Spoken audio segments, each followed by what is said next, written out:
According to the CNN, there is a high prevalence of mental distress in countries across the globe due to the coronavirus pandemic, especially among healthcare workers and children. According to the United Nations and the World Health Organization, the impact of the pandemic on people's mental health is already extremely concerning. The World Health Organization Director General Tedros Adhanom said in a recent news release to the CNN.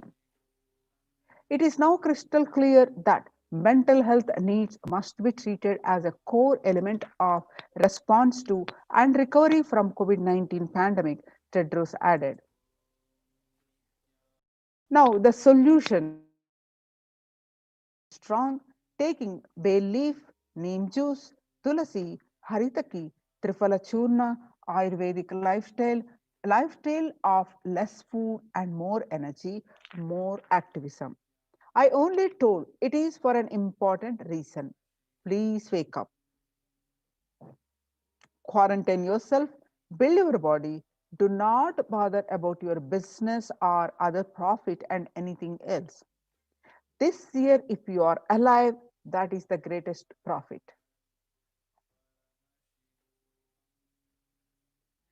Now, the efforts that the Supreme Pontiff of Hinduism put in combating the pandemic and his Kailasa de facto spiritual embassies and successfully implemented in India and many ashrams, adhinams.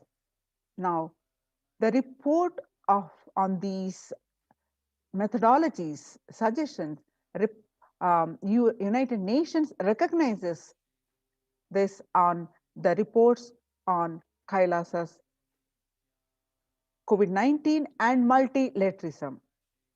You can see the screenshots of this report, which is posted on the Supreme Pontiff of Hinduism's Facebook page.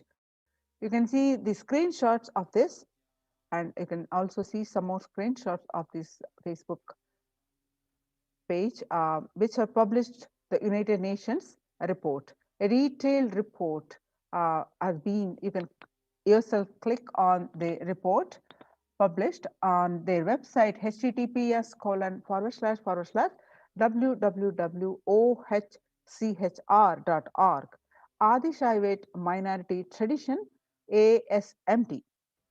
The globalization of disease has led the world to be only as resilient as the least resilient country and person, especially for highly contagious COVID-19, which has spread with the scale of severity not seen since Spanish flu. The variants of the virus, such as Delta, Delta plus, Epsilon, Gamma, continue to threaten even those vaccinated. The secondary diseases, such as black fungus, are targeting COVID-19 patients and killing almost 1 in 2% in such cases. Human life is more precious and important than any economic principles or systems in totality, because all these concepts are legitimate only because of their utility value, which is to fundamentally make human life better. At least until this ongoing crisis ends, all economic policies related to money, banking, fixing prices of commodities, etc., need to be revised to make sure no human being suffers from hunger or the absence of required medical care.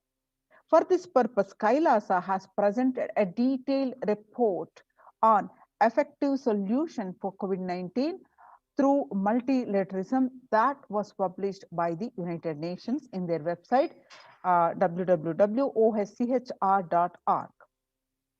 Earlier reports on submitted by the to the United Nations from the Adi Kailasa, Adishaivet minority community, Kailasa Union, a report on the rights of indigenous women and girls, And second report on the femicide, and this is the third report that UN recognized. So a report by the Adishaivite Minority Tradition, ASMT, Hindu Community Kailas Union on submitted in June 2021. Let us see the detailed report on which was published on the website. The introduction is, what are the key obstacles which the whole world across is facing? The globalization of disease, which has led the world to be only as resilient as the least resilient country and person, especially for high contagious COVID-19, which has spread the scale and severity not seen since Spanish flu. The variants of the virus, such as B1.617, Delta and Delta plus Epsilon Gamma, continue to threaten even those vaccinated. Secondary diseases such as black fungus are targeting the COVID patients and killing almost 1 in 2 persons in such cases. COVID-19 and multilateralism.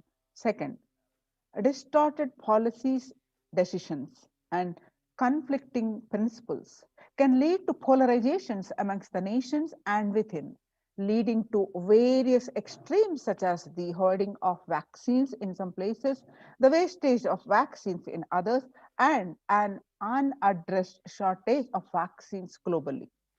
The pandemic has exposed the fragility of the global system. The disruption in the supply chain is especially worrisome for essential food supplies, which disproportionately affects the already most vulnerable and even more. The fourth, lockdowns have brought the global economy into crisis, bringing recessions and worrisome unemployment rates. The frequent lockdowns on the ongoing threat of famine, especially in countries where the employment is predominantly informal, or exacerbating worries that starvation may cause more suffering than the virus itself. Far more than the SDG 2 zero hunger, the number is now predicted to come close to 1 billion. You can see the supporting articles which are part of the report. Now the solutions. First, the revised economic policies. Human life is more precious and important than all economic principles. Our systems in totality, because all these concepts are legitimate only because of their utility value, which is to fundamentally make human life better. At least until this ongoing crisis ends, all economic policies related to money, banking, fixing prices of commodities, etc., need to be revised to make sure no human being suffers from hunger or absence of such required medical care.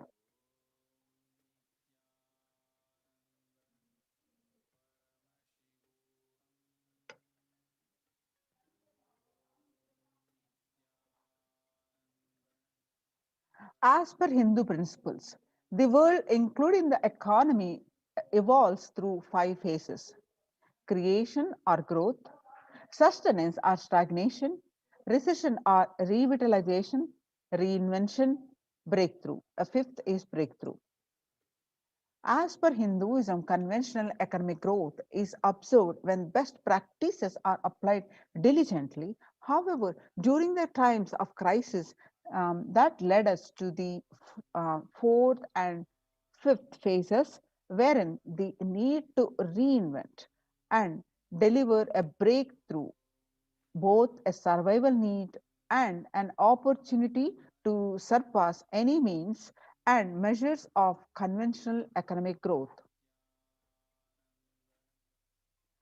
According to the key nations, increased public expenditure during the Great Depression of 1929 improved the economy. However, the government never completely gave up trying to balance the budget, which resulted in it never spending enough to bring the economy out of recession until the Second World War.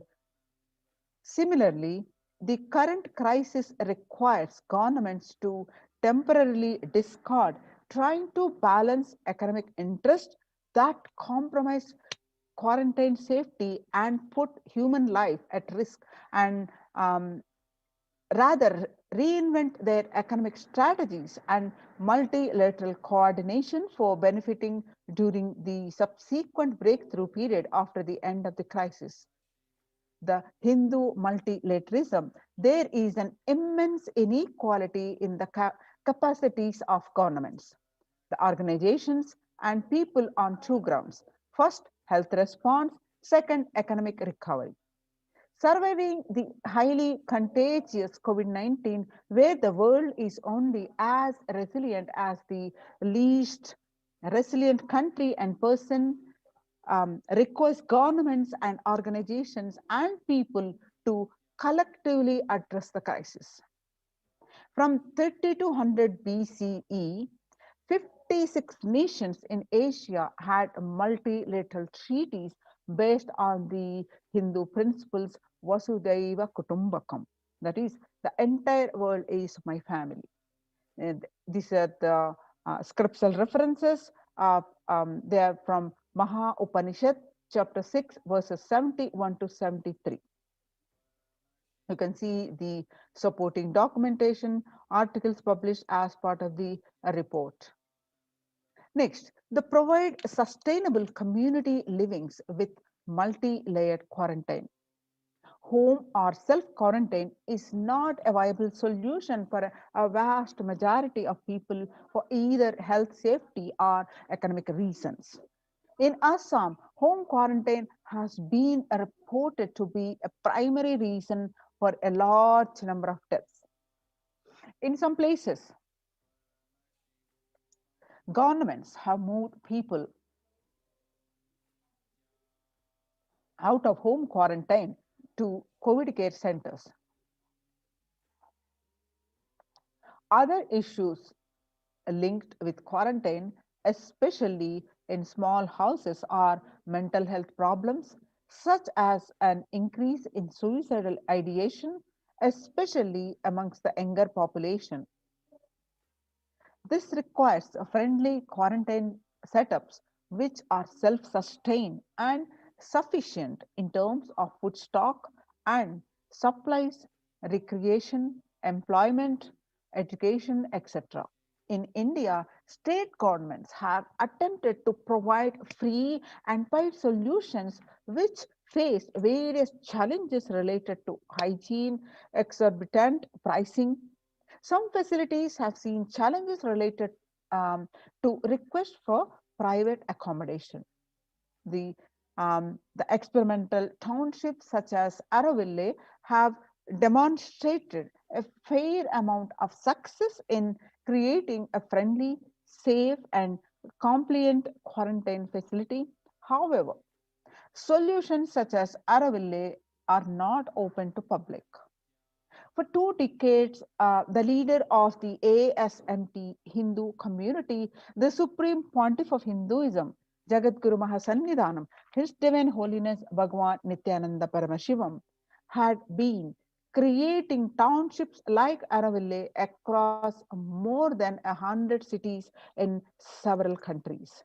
Most of these townships, such as ASMT Monastery, India, Bangalore, have been open to offer multi-layered quarantine as a public service with free food, accommodation, free internet to work from home, that is monastery. The ASMT community has seen a fair amount of success in these townships with zero reported cases of COVID-19 infection in the past 2 years and has already served many lives.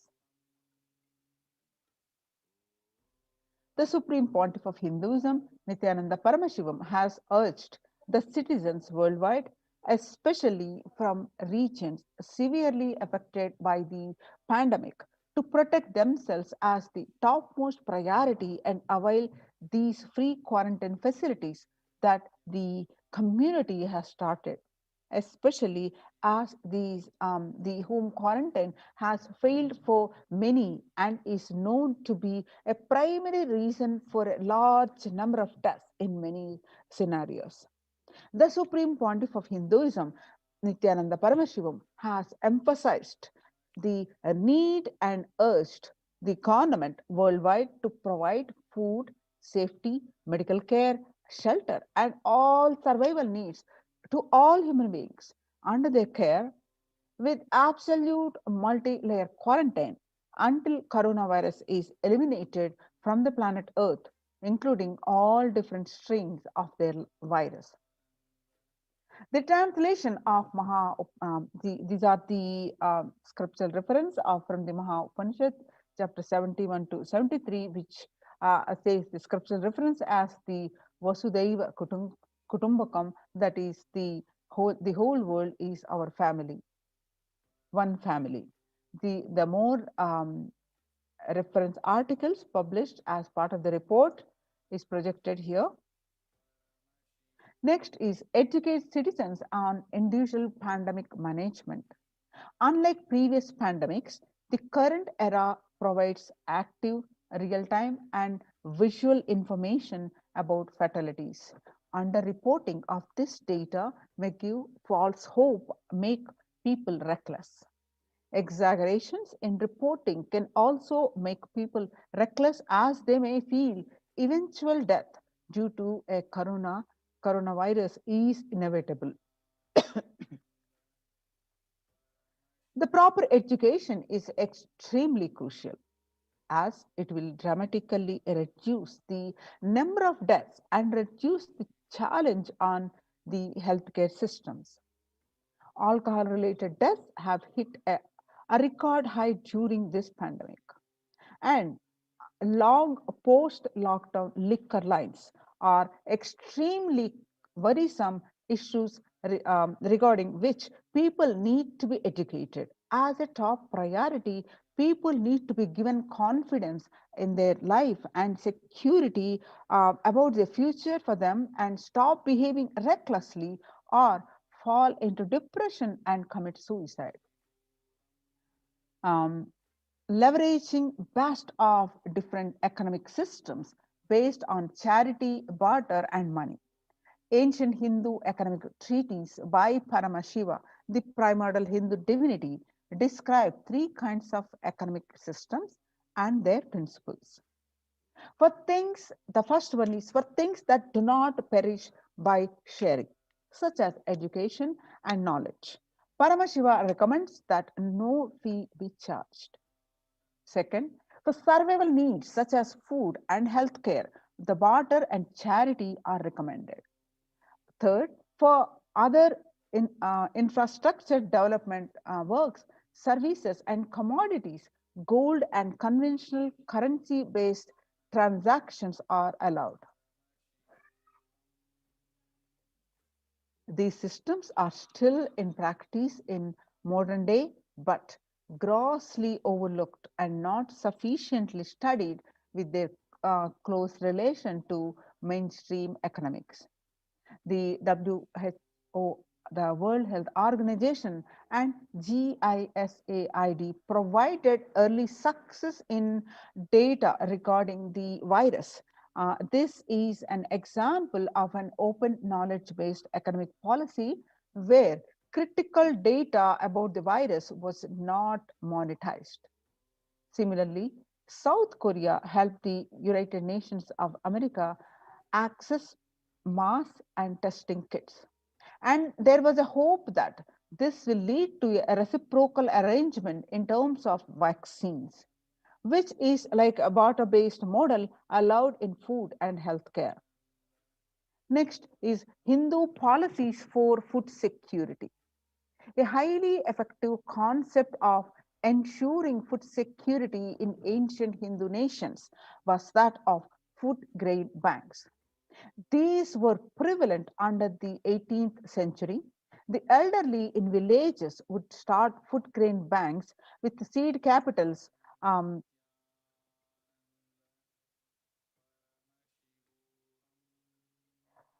where seed capitals of grains collected by the fundraising, or if any person met with a crisis such as a crop failure, the food grain bank would lend him grains in exchange for an interest. The compound interest was prohibited in grain banks, which the debtor was expected to return with the principal grain amount during the next harvest. The bank would expand its reserves of food grains based on interest the earned and donations. At the time of severe crises such as famine, the entire village would be able to withdraw these grains. And if required, all such loans would be written off on humanitarian grounds. In Hindu temples, food is shared for free as policy. This was the case in both in ancient times and in modern times.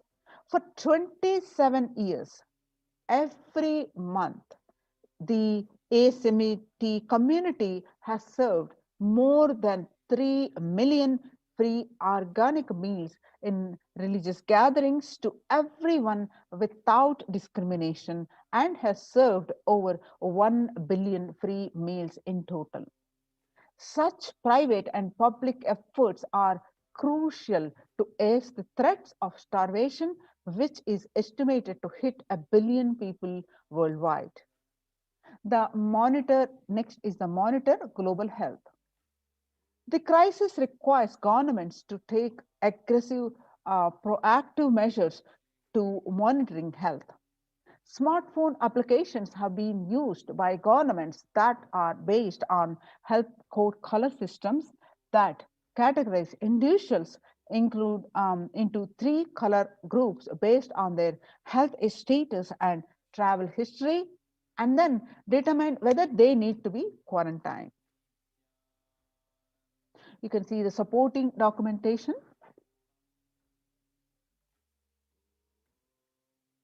Next is, though there were privately related concerns associated with these approaches, some of these measures, such as agile daily reporting systems for accounting of newly suspected diagnosed asymptomatic cases, number of deaths, and generating area-wide statistics have played an important role in proactively responding to curb the spread of the disease, and are being considered for implementation by various countries. You can see the supporting documents here. Now, next is traditional medicine. In Hinduism, nature and planet Earth are respected as living divine mother energies capable of providing us with all our survival needs, food, medicines, etc. Though traditional medicines such as TCM and Ayurveda are effective in addressing COVID-related issues, and a few years ago, a Nobel Prize was awarded for scientific work based on traditional medicine. The mainstream Western medicine has chosen to characterize Ayurveda as a pseudoscience and TCM as unscientific. Such demeaning of traditional medicine systems have led nations to consider taking defensive unilateral decisions to protect their interest. Outright rejection of traditional medicine is not wise, and such policies should be wise, especially as these medicine systems are time tested and have kept people healthy for several generations. Kailash Union recommends governments worldwide provide solutions like Kailasha's Hindu medical care, which includes completely free of charge services such as Ayurveda, yoga, Siddha, and Western medicines, and multi-layered quarantine for complementing their ongoing public health efforts. You can see the supporting documents are projected.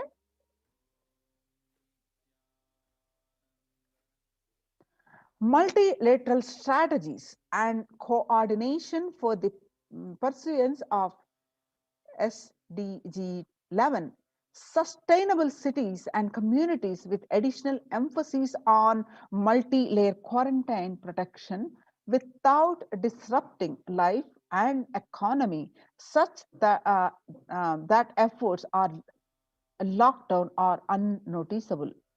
The waiver of patients on extremely essential vaccines and common global funding of vaccines. Everyone should be provided access to traditional healthcare systems free from policies that are prejudicial and discriminatory towards these systems. The creation of food grain bank systems and other traditional economic systems as described in this report would help the most vulnerable people of the world. You can see the supporting documentation as part of the report.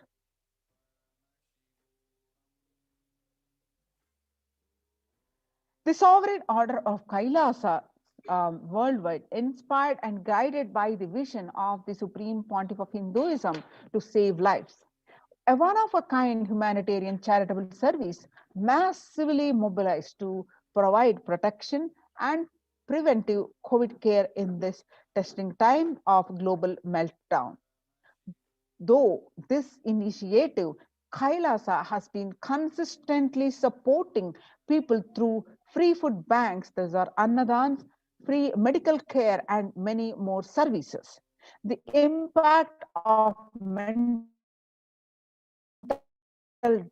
disorder and lack of spiritual strength during a humanitarian crisis are often difficult to assess and inflict lasting damage. To assess this, Kailasa is offering spiritual programs, temple events, and spiritual healing online.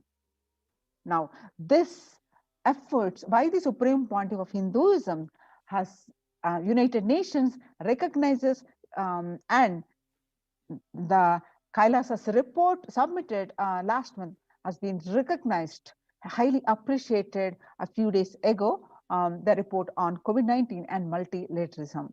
Kaila's recommendations on COVID-19 and multilateralism to be presented at the United Nations General Assembly and Human Rights Council.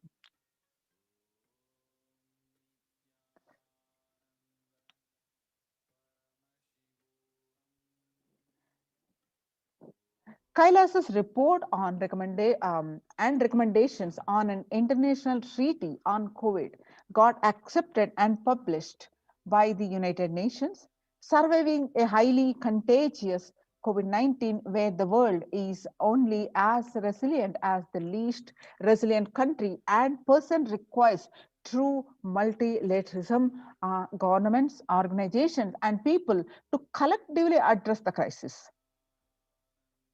Kailasa has been successfully providing grassroots solid solutions in multifarious ways, including providing sustainable commonly living with multi-layered quarantine, educating citizens on individual pandemic management, leveraging best of different economic systems based on charity, barter, and money, providing food security and traditional Hindu medicines. These unique contributions have been recognized by the United Nations, https://www.ohchr.org. So join in these COVID care protection centers. Register now through the link below, https:// kailasa.org/Kailasa Care.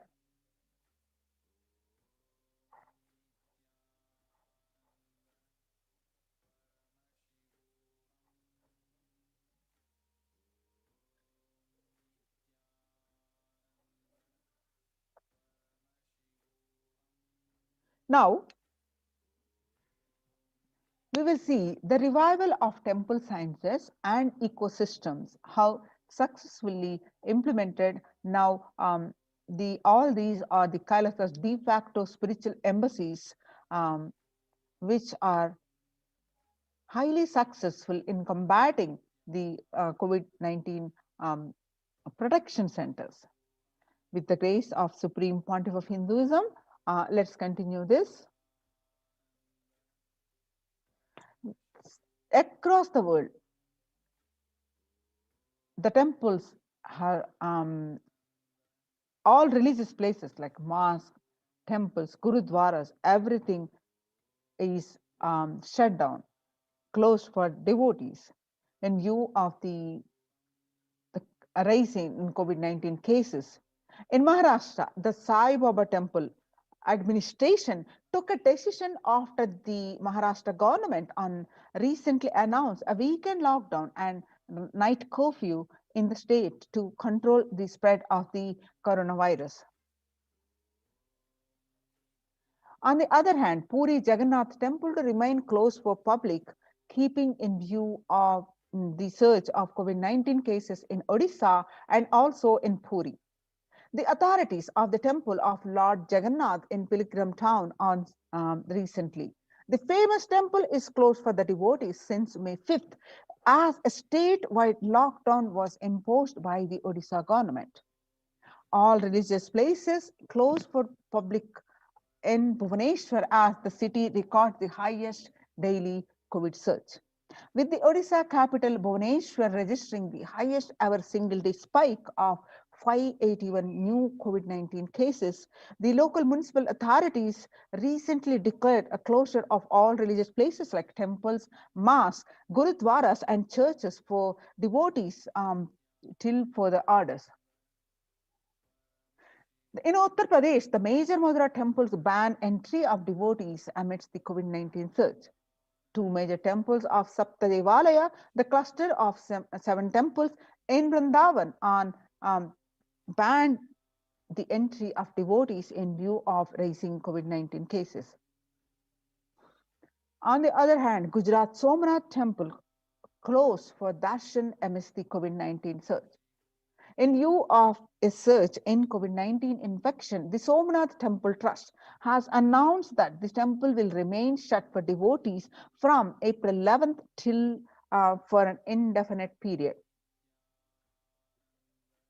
On the other side, in South India, Tamil Nadu, the Chola era temple murtis beheaded. A report on June 2021, the murtis of the Chola era temple have been vandalized. In Pudukkottai, Tamil Nadu, a devotee who went to the temple was shocked to find all the murtis in the temple in the beheaded state. He lodged a complaint with the local police later. The Kailasanatha temple in a village in Pudukkottai is said to belong to the era of Kuluchunga Chola too. With Shiva as the presiding deity, the temple houses the other deities such as Ganesha, Parvati, Muruga, Krishna, and Nandi. All of these murtis were discovered in a beheaded state a few days ago.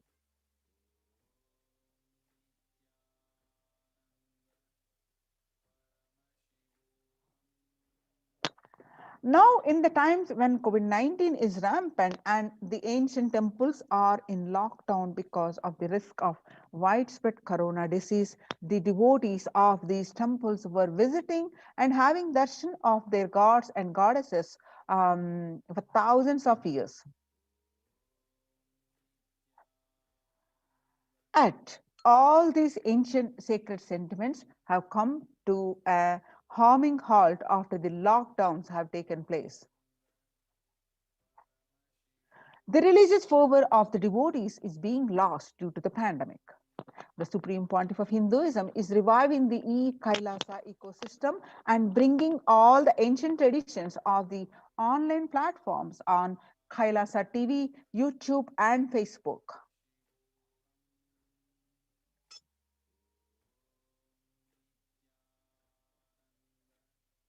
Now, with the blessings of the Supreme Pontiff of Hinduism, let us understand why deity worship.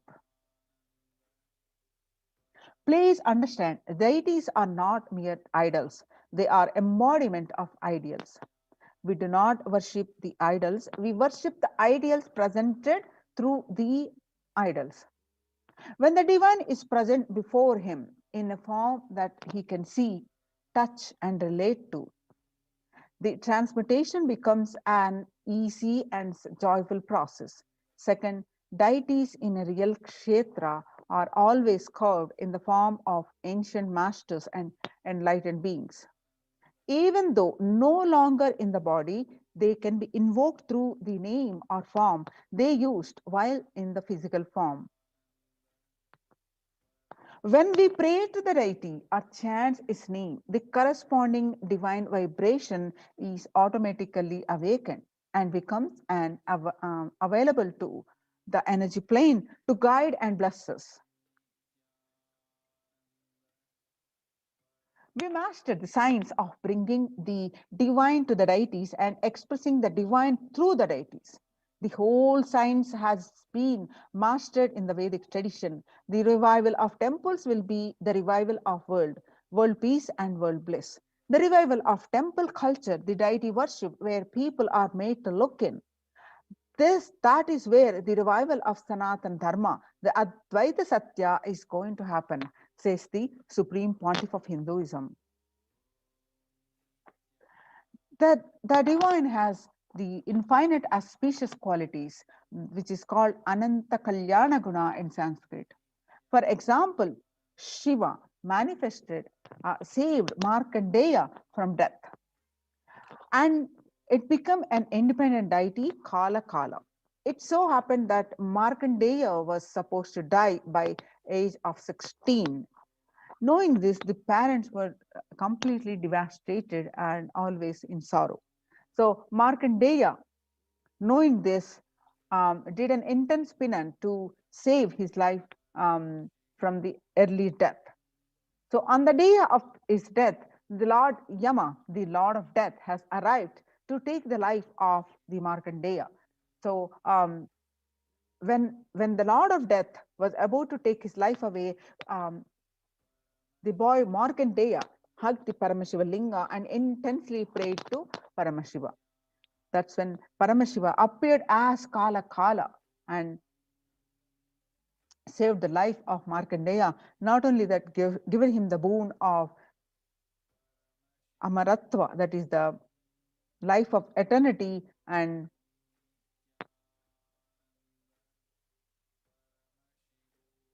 in the same way, he danced in ecstasy, the cosmic dancer. That action become Nataraja. Vishnu's every action of showering blessings in the world becomes Lakshmi. Brahma's very action of constantly sharing the wisdom becomes Saraswati.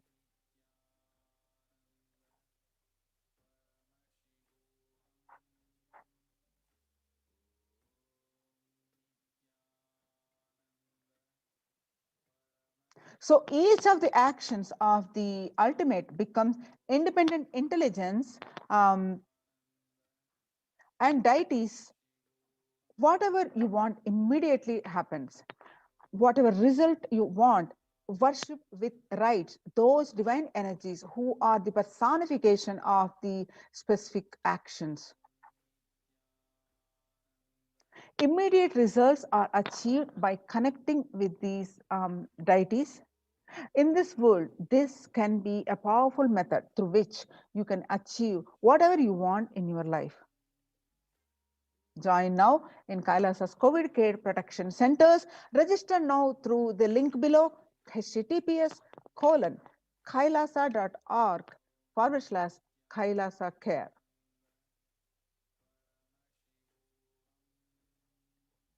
Now we'll continue after a very quick break.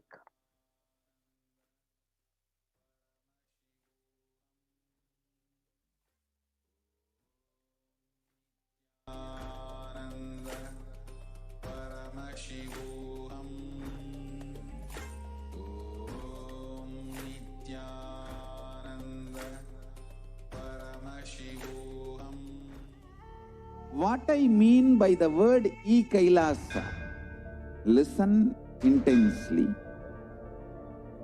Enlightenment ecosystem, literally enlightenment itself, in your own home, wherever you are. If you cannot come to Kailasa, it's okay. Kailasa can come to you. Kailasa coming to you is e-Kailasa.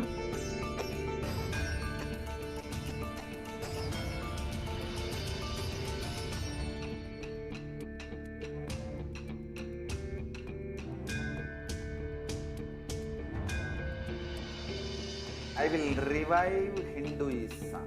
I am a Hindu revivalist, not by any revolution, but by evolution.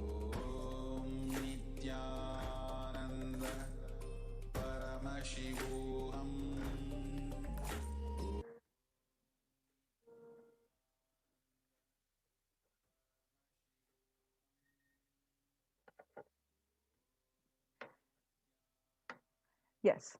So, multi-layer quarantine COVID care protection centers at the de facto spiritual embassies of Kailasa.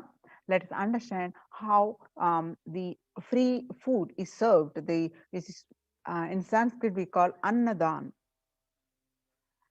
With the blessings of the Supreme Pontiff of Hinduism, let us understand the significance and the need of the Annadan.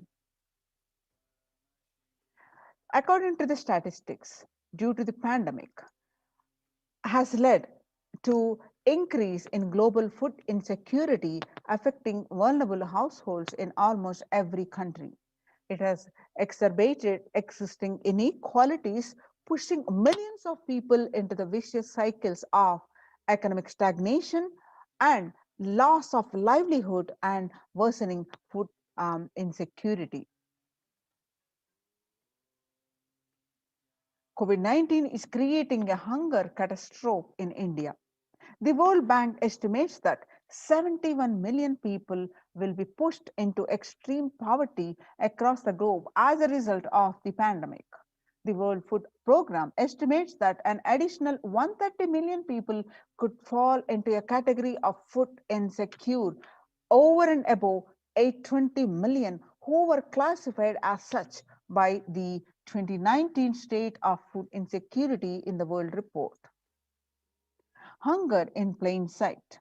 COVID-19 worsens the plight of food insecurity. More than 50 million people have experienced food insecurity during the pandemic, up from 35 million in 2019, according to the Feeding America nonprofit, the nation's largest domestic hunger relief organization. Child malnutrition and hunger skyrocket in Haiti as COVID-19 infections spike. At least 86,000 children are at risk of developing severe acute child malnutrition this year in Haiti. According to the sources connected to the United Nations Children Fund, the number of children projected to suffer from starvation this year has doubled, and the impoverished nation continues to grapple with extraordinary political and social crisis exacerbated by the pandemic. Refugees are paying the highest price in the COVID-19 pandemic. The vulnerable groups such as refugees are paying the highest price in the COVID-19 pandemic.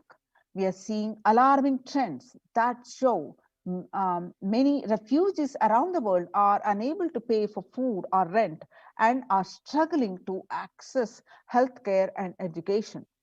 The price hikes in local markets and further displacement caused by the campfires have pushed many families further into food insecurity. During April and May, around 30,000 refugees in Cox's Bazar camps raised questions and food relief and shelter, with 63% seeking services, including the urgent food relief and shelter. Just over one-third, that is 37%, requested health or medical care. Famine risk spikes amidst the COVID conflict, COVID-19 and funding gaps. The number of people teetering on the brink of famine has risen from 34 million projected at the beginning of this year to 41 million projected as of June. Without immediate emergency food assistance, they too face starvation, as the slightest shock will push them over the cliff into famine conditions. The World Bank releases a report on growing food. The World Bank released an analysis of the rising food insecurity rates in response to the COVID-19 pandemic. The report, released on Monday, on May 20th, 2021, stated that COVID-19 impacts have led the severe and widespread increases to global food insecurity, affecting vulnerable households in about almost every country, which impacts expected to continue through 2021 and into 2022. It has also states that the global food prices increased significantly by 38% since January 2020. The World Economic Forum, 155 million people are caught up in food crisis of varying severity. 133,000 people in Burkina Faso, South Sudan, and Yemen are most at risk. 10 countries account for two-thirds of those facing acute hunger. The resilience of agri-food systems is being eroded by conflict, insecurity, and environmental trends.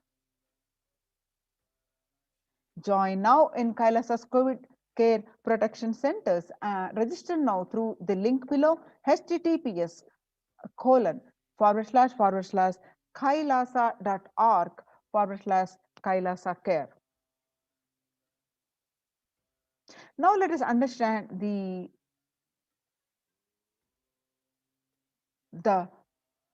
truths about the food revealed by the Supreme Pontiff of Hinduism and in his various satsang. So some of the wonderful, powerful truth about the food, let us understand now. The Supreme Pontiff of Hinduism always says, you become what you eat. What you eat contributes to what you think, and what you think contributes to what you cognize, and what you cognize contributes to what you are. So what you eat directly affects what you are, and that is why I am making the statement that you become what you eat. What is in your plate matters, because that is going to become you. The violence-based food derived from killing animals and life-negative chemical-based toxic food both harm the system equally. Organic vegetarian food is not just for health, it gives an inner space, physical system, and physiological flow to develop highest psychology. To develop highest psychology, not only your physical system, even your physiological flow needs to cooperate. You become what you eat. The brain is constructed for all these higher things. When you don't explore the higher things, you are bound to feed the lower things and keep your brain engaged for survival. If you don't explore the higher dimensions of consciousness, you will force yourself into the drugs and try to explore hallucination, imaginary, illusory dimensions of the universe. Vegetarianism as lifestyle. The human body is naturally designed for vegetarian food. The inner mechanisms like feeling, thinking, words, everything is designed to function with vegetarian food. It is like having a generator which can handle only 220 volts current, or a UPS which can handle only 220 volts current, but it is given 20,000 volts current. What will happen? It will get fused. The food without anxiety. The energy of the food matters. So the food without anxiety, fear, depression, by memories, if they are consumed by a person, the energy with which they think, the energy with which they utter the words, the energy with which they act, the energy with which they feel, the energy will be aligned to the natural source of energy. It will be aligned to nature, which is the inner potential energy. Now, the Kailasas and Nalayas are serving the free organic vegetarian sattvic meal for all, eliminating the hunger. The developmental, economic, social, and medical impacts of malnutrition and famine have a critical impact on the individual, familial, and community, national, ultimately on the global level. With the ongoing COVID-19 pandemic triggering an alarming spike in food insecurity, the United Nations have given a warning signs of famines of biblical proportions. In 2020 alone, 690 million people were estimated to be pushed into food insecurity. The access and availability to organic food has become of utmost importance.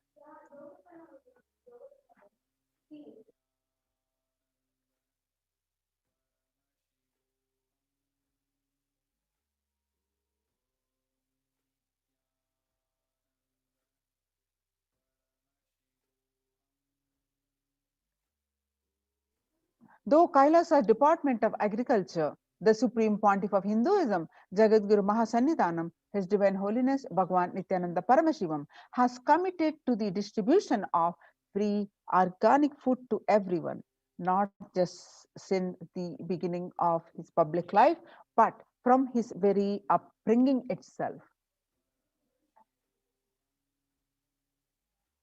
Kailasas and Nalayas, the food bank established all across the globe, distribute and serves free vegetarian organic food for people of all caste, creed, religion, race, gender, social standing.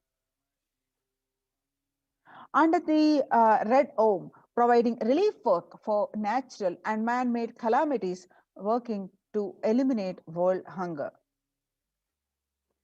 We will revive the food supply system of Kailasa. Before you get hungry, food will be ready. Continuous Annadan. I'm not giving any fantasy. It is already becoming a reality. The Supreme Pontiff of Hinduism, Jagadguru Mahasannidhanam, His Divine Holiness Bhagavan Nityananda Paramashivam, on 17th June 2019. I can see this picture from way back in 22nd November 2002. The pictures show the early days of Kailasa spiritual mission, where the Supreme Pontiff of Hinduism is offering Annadan, providing a free organic vegetarian meal on Kartikeya Deepam, at Tiruvannamalai, South India. In 2013, even with a fractured hand, the Supreme Pontiff of Hinduism engaged in selfless work day and night, inspiring the peacekeepers of Sovereign Order of Kailasa to engage in selfless service, leading the nation of Kailasa by example. In 2011, the Supreme Pontiff of Hinduism had a multiple compound fracture with the bone protruding out of the skin. In 2013, the 2 steel implants were fastened in 2011 were removed as the bones had healed completely, and this picture is there right after the surgery.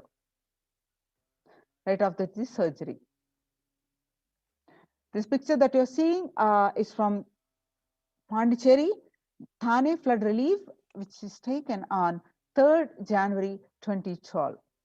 Now, picture that you're seeing is again also from Pondicherry, Thane flood relief, 3rd January 2012. Now, as the part of the Thane flood relief, some more pictures that you can see.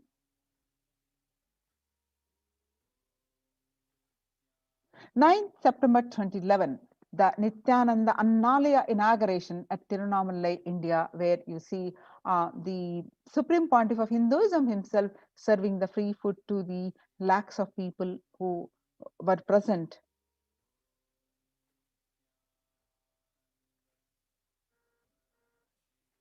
On 25th November 2005, Arogya Yoga Health Workshop in Tamil Nadu, where you find the thousands of people were served the free meal by the Supreme Pontiff of Hinduism. And the Nityananda Spurana Meditation Workshop at Salem, India, in 12th December 2007, where you find the Supreme Pontiff of Hinduism himself serving the free meals. And Nityananda Spurana Meditation Workshop in Tirunamalai, where you find the Supreme Pontiff of Hinduism serving the free meals. The picture is taken on 20th September 2012. On 27th November 2012, the Kartikeya Deepam celebrations at Tirunamalai, India, where the free food was served for lakhs of people.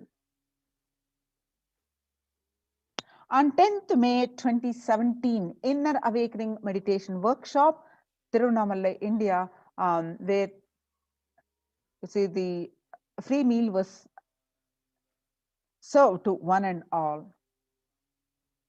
On 10th April 2017, Kalpataru Meditation Workshop during the food distribution pictures taken on 10th April 2017.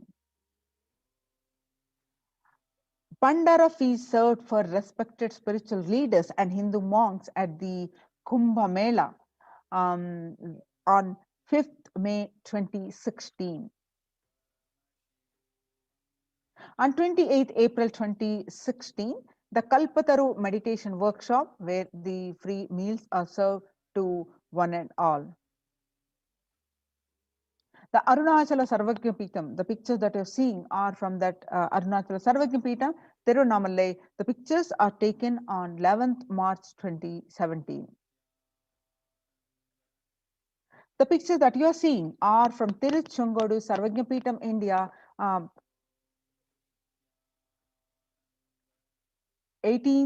taken on 18th August 2019. The picture that you're seeing, Annadan distributed during the Guru Purnima, the traditional celebration of Guru, which is taken on 6th July 2019. On 8th December 2016, Sadashiva Meditation Workshop, which were conducted by the Supreme Pontiff of Hinduism himself, and now you're seeing the picture of him serving the free meals to one and all.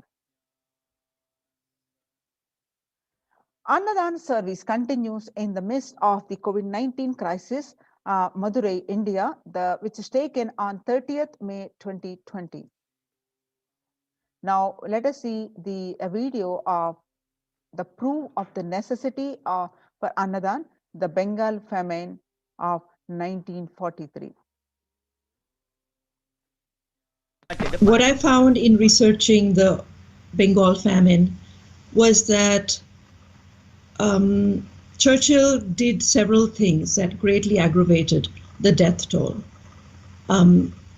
India was being used extensively for the war effort. Indian resources, Indian soldiers, and Churchill repeatedly refused to acknowledge the fact that the extent to which India was used could lead to famine. Viceroy to India, Archibald Wavell, called the Bengal famine one of the greatest disasters to have befallen people under British rule. and said the reputational damage was incalculable.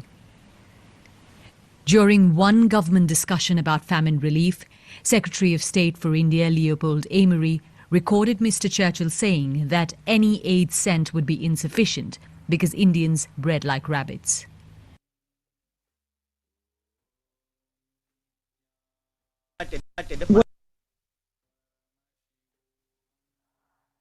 In 1943 and 1944, in the man-made famine of Bengal, as per existing records, 3+ million were murdered.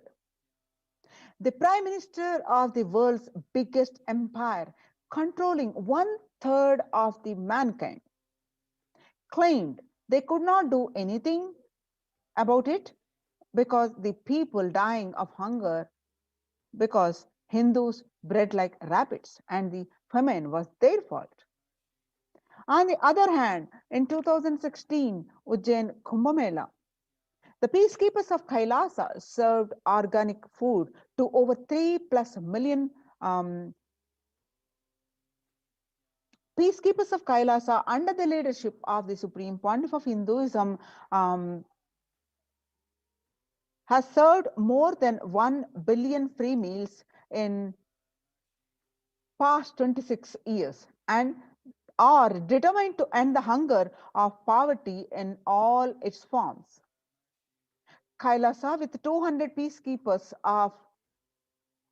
at any given time, can deliver what even one of the biggest countries could not deliver.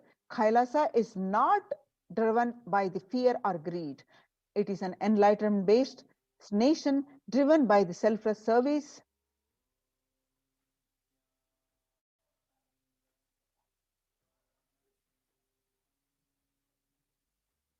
Kailasa is not driven by war, fear, and greed. It is an enlightenment-based nation driven by selfless service.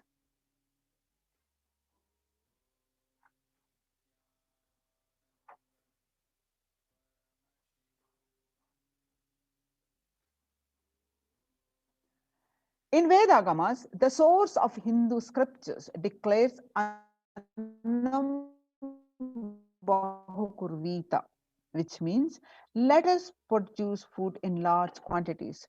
The reference is from Taittiriya Upanishad, chapter 3, verse 9.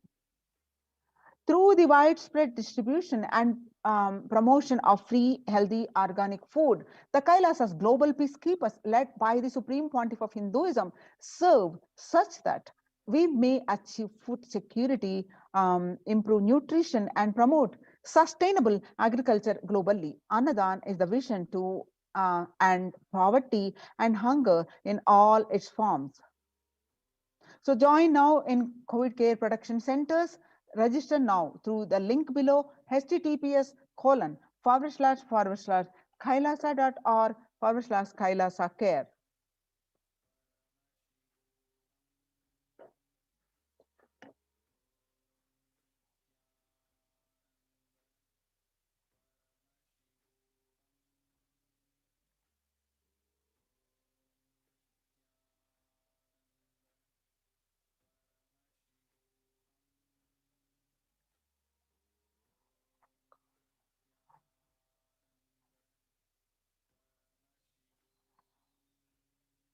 Now, on 12th May 2021, Devi PARASHAKTI revealed that I came as Nija Avatar. I am blessing you. Listen, people, listen. To do good to all of you, I have taken the form of Nityananda and came down as Nija Avatar. People of India, listen carefully. Listen. Time after time, Bharatam is Jnana Bhumi, where enlightened being comes. We cannot make Jnana Bhumi as infertile. Enlightened beings have to come. They have to live, it has to flower. Few hypocrites, because they are stuck in delusion, we cannot sacrifice the world. Cosmos cannot be destroyed. The ship I did to save cosmos from being destroyed, that is called Adi Kailasa. The ship I did to protect beings from Pralaya in Adi Kailasa, because of conspiracy of Drohis and enemies rule, the captain has to leave the ship. Before 12 years, knowing the great deluge that is going to happen, all Aushadas by this Guru Purnima, that Jnana Rasavadam, Navapashana is going to flower. People whosoever comes to and dip in Vaidyasarovar, they will not have death, they will not have karuna. Crores and crores of people will come in line. Every day they will come and dip in the Ananda Lingam. On 13th May 2021, Devi continued to reveal that, listen well to my words. For India, I made ship as protection. The Nityananda Navapashana Lingam in Vaidyasarovar. Go to Adi Kailasa, O Indians, listen. All those regretting losing Nityananda Nija Avatara without confusion and without talking, as the lip service, go to Adi Kailasa. Scores of people will come there looking for health, Navapashana, water feast and medicine. One, to get health, protection and enlightenment. To protect India from the Great Depression, I, PARASHAKTI, made this huge ship. Even if captain is not there, ship is there. When the first world countries closed their borders during a massive global emergency, Kailasa has opened its doors to all without exception. The various Kailasas de facto spiritual centers in India, Adi Kailasa in Bidadi, Salem Adinam, Tirunamale Adinam, Rajapalam Adinam, Puduvai Adinam or Pondicherry, Pattanam Adinam, Srirangapadi Adinam, Sripuram Adinam and Madurai Adinam, Avatipalem Adinam and Husur Adinam and Baroda Adinam. Kailasa rushes to India, aid India as India finds itself on the verge of COVID-19 third wave. Multiple free COVID care centers opened across India. The various social services offered during the pandemic in Kailasa's de facto spiritual embassies across India and spiritual services offered during the pandemic in Kailasa's de facto spiritual embassies across India. Cosmic revelations on global pandemic. Now, free social services offered during the pandemic in de facto spiritual embassies across India are medical care, allopathy, Ayurvedic and Siddha care, infrastructure to accommodate thousands, and accommodation for multi-layered quarantine, emergency ambulances and ICU on wheels, personal protective medical equipment, food security management, and through food banks and organic farming. So join in COVID care protection centers. Register now through the link below, https://kailasa.org/Kailasa care. I repeat, https://kailasa.org, KAILAASA, kailasa.org/Kailasa care, KAILASA CARE. So join in these centers by clicking on this link and save your life and protect your life. We'll moving on to the next segment of this program after a very short break.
Nityanand परमशिवोऽहम्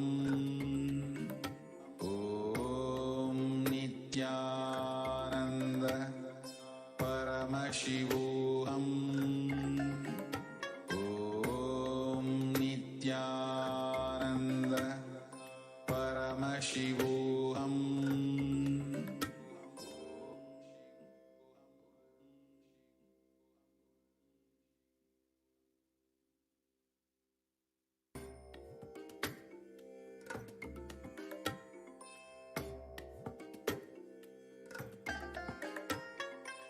I bless you all.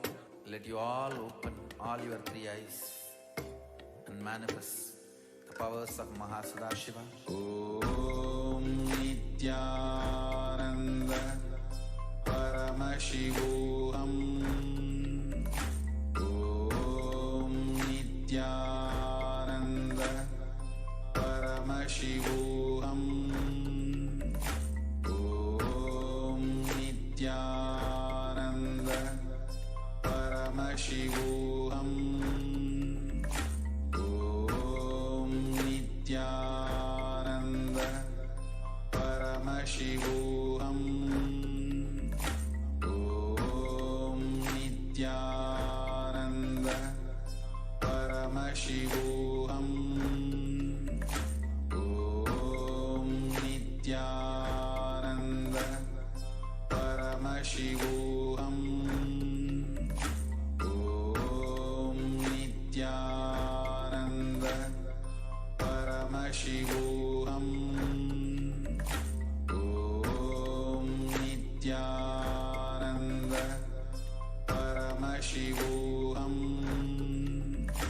ॐ नित्यानन्द परमशिवोऽहम् ॐ नित्यानन्द परमशिवोऽहम् ॐ Nityanand Paramshiva. What I mean by the word e-Kailasa, listen intensely.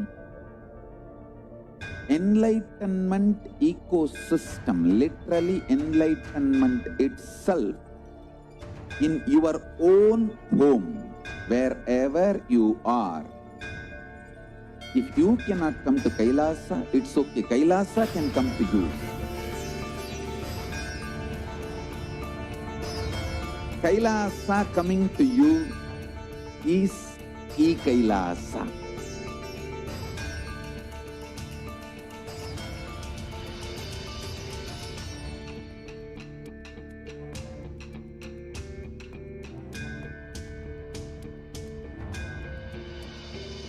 I will revive Hinduism.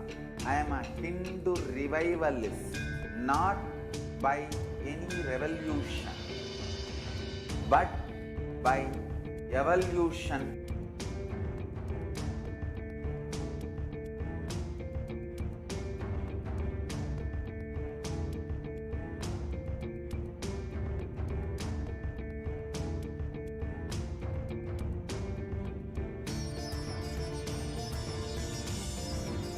And setting model communities.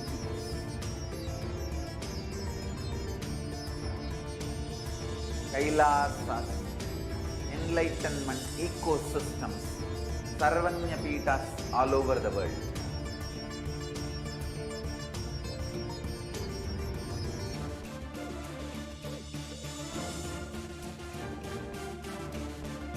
All powerful cognitions, knowledge, only when you live, power manifestation and possibilities manifestation happens. This is a fundamental truth.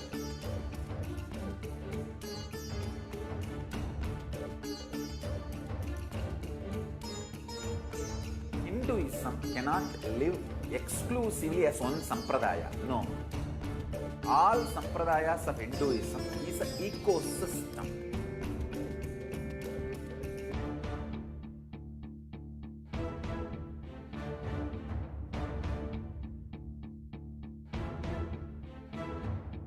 So don't keep quite thinking that if one sampradaya is attacked, only that sampradaya is going to be affected. All of us are ecosystem.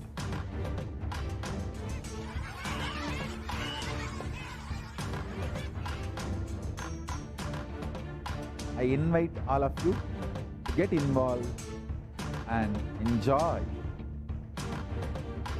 Hinduism by the principle of Dharmo Rakshati Rakshitaha.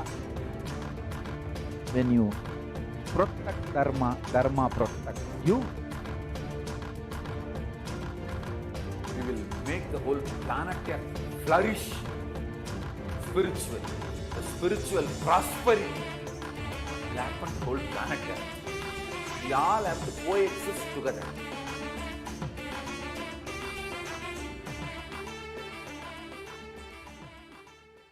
Just be alive for next 3 years. Don't die within next 3 years.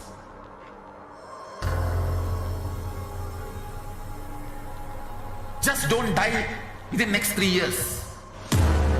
Be alive. Somehow be alive. I'm working sincerely. I will reach you somehow.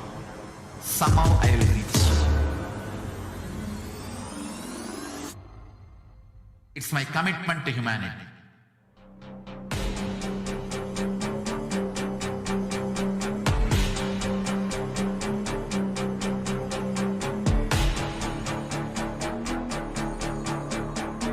Just don't die within the next 3 years.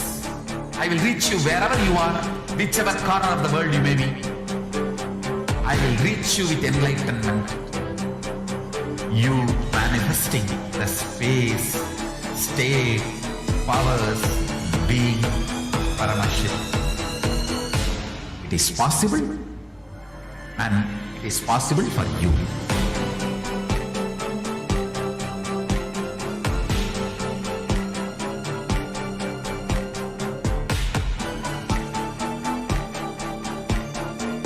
Paramashiva will reach you with enlightenment science.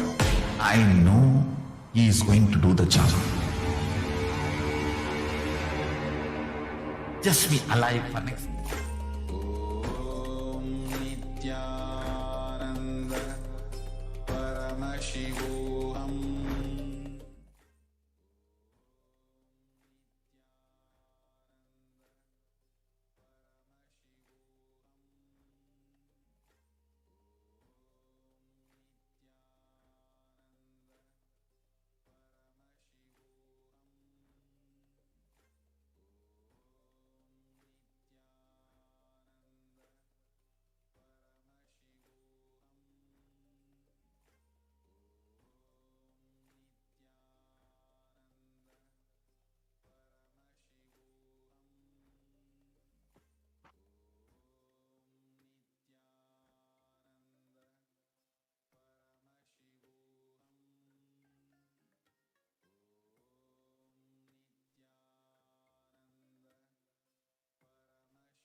Nityanandam, and welcome back to all of the viewers who are gathering with us right now.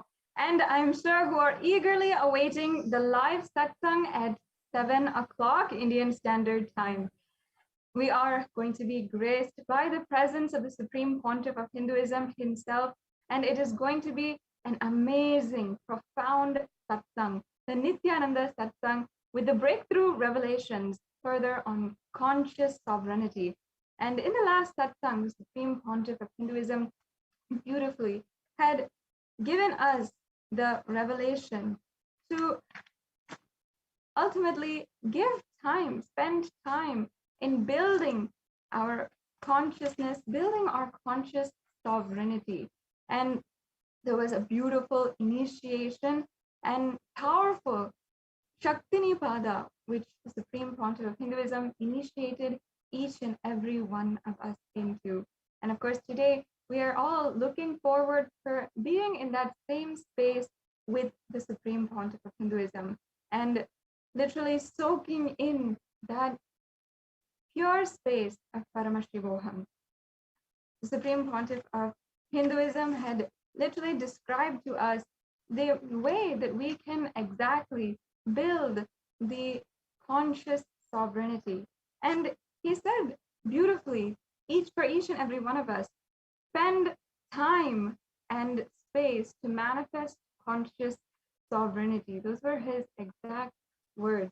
Now, I hope that each and every one of you have taken the time in the last few days since the last live Nityananda Satsang, which the Supreme Pontiff of Hinduism gave us in order to prepare, in order to actually spend that time and ensure that we are manifesting the conscious sovereignty, at least even doing the Vakyartha Sadas with our family members or our friends and our Sangha members or Thimali members about what is conscious sovereignty and how we can achieve that, how we can literally be able to manifest that in our lives.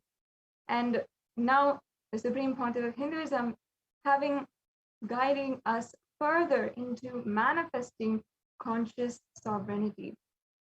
So I invite each and every one of you, if you have not already, perhaps spend a few minutes right now and note down, let us spend time and the space in order to manifest the conscious sovereignty.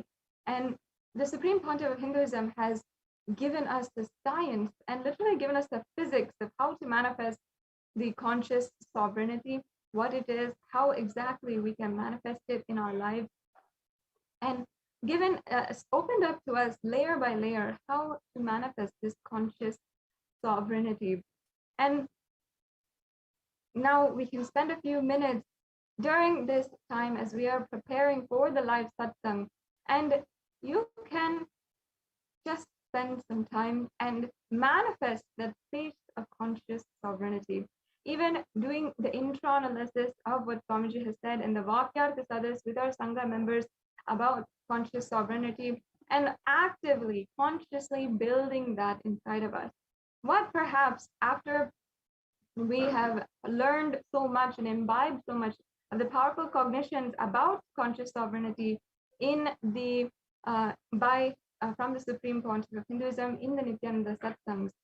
Now, how can we apply that into our lives? What are the obstacles that we face? And in our daily lives, how can we manifest conscious sovereignty? In our small conflicts that we have to the life existential crises that we might face.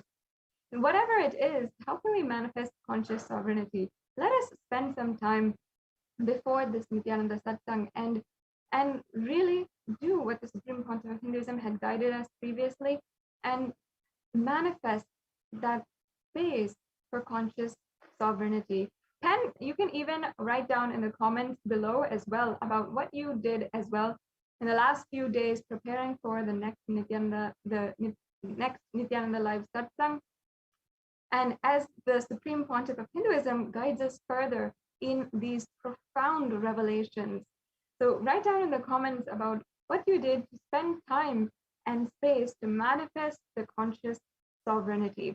And as well, you can also ensure that in this time, as we are preparing for the live Nityananda Satsang, we can ensure that we also are thinking about the questions that we might want to ask and receive the direct guidance, if you are so blessed, in the comments of each and every one of the social media platforms. So you might be watching today through Facebook, through YouTube, or through Instagram or Twitter, and you might be joining us in any one of these social media platforms for this live program. And in any one, you can use the hashtag #AskTheAvatar and reply in the comment section. And YouTube in the chat, in the live chat. In the Twitter, you can reply in the same thread of the live feed. In Instagram, you can place in the comments of the post for the live satsang. And in Facebook, you can post your comments in the comment section beneath this video. So wherever you're logging in from, you can ask your questions.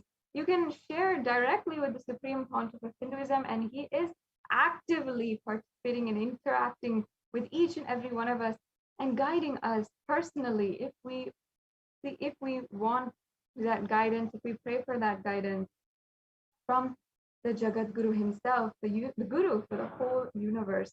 And the Supreme Pontiff of Hinduism is literally actively every single day answering our questions and even making direct messages for the whole public, for the whole humanity itself on different social media platforms. So you can always ask your questions in Facebook in the comment section, and also ensure that you're liking and following the Supreme Pontiff of Hinduism's official handles on Facebook, Twitter, on Instagram, and on YouTube. And you can always participate in the panel discussions, in the Vakyarthasadas that is going on as well. You can comment in the live videos. You can always tag at Sri Nityananda and give the hashtag #AskTheAvatar and ask your questions as well.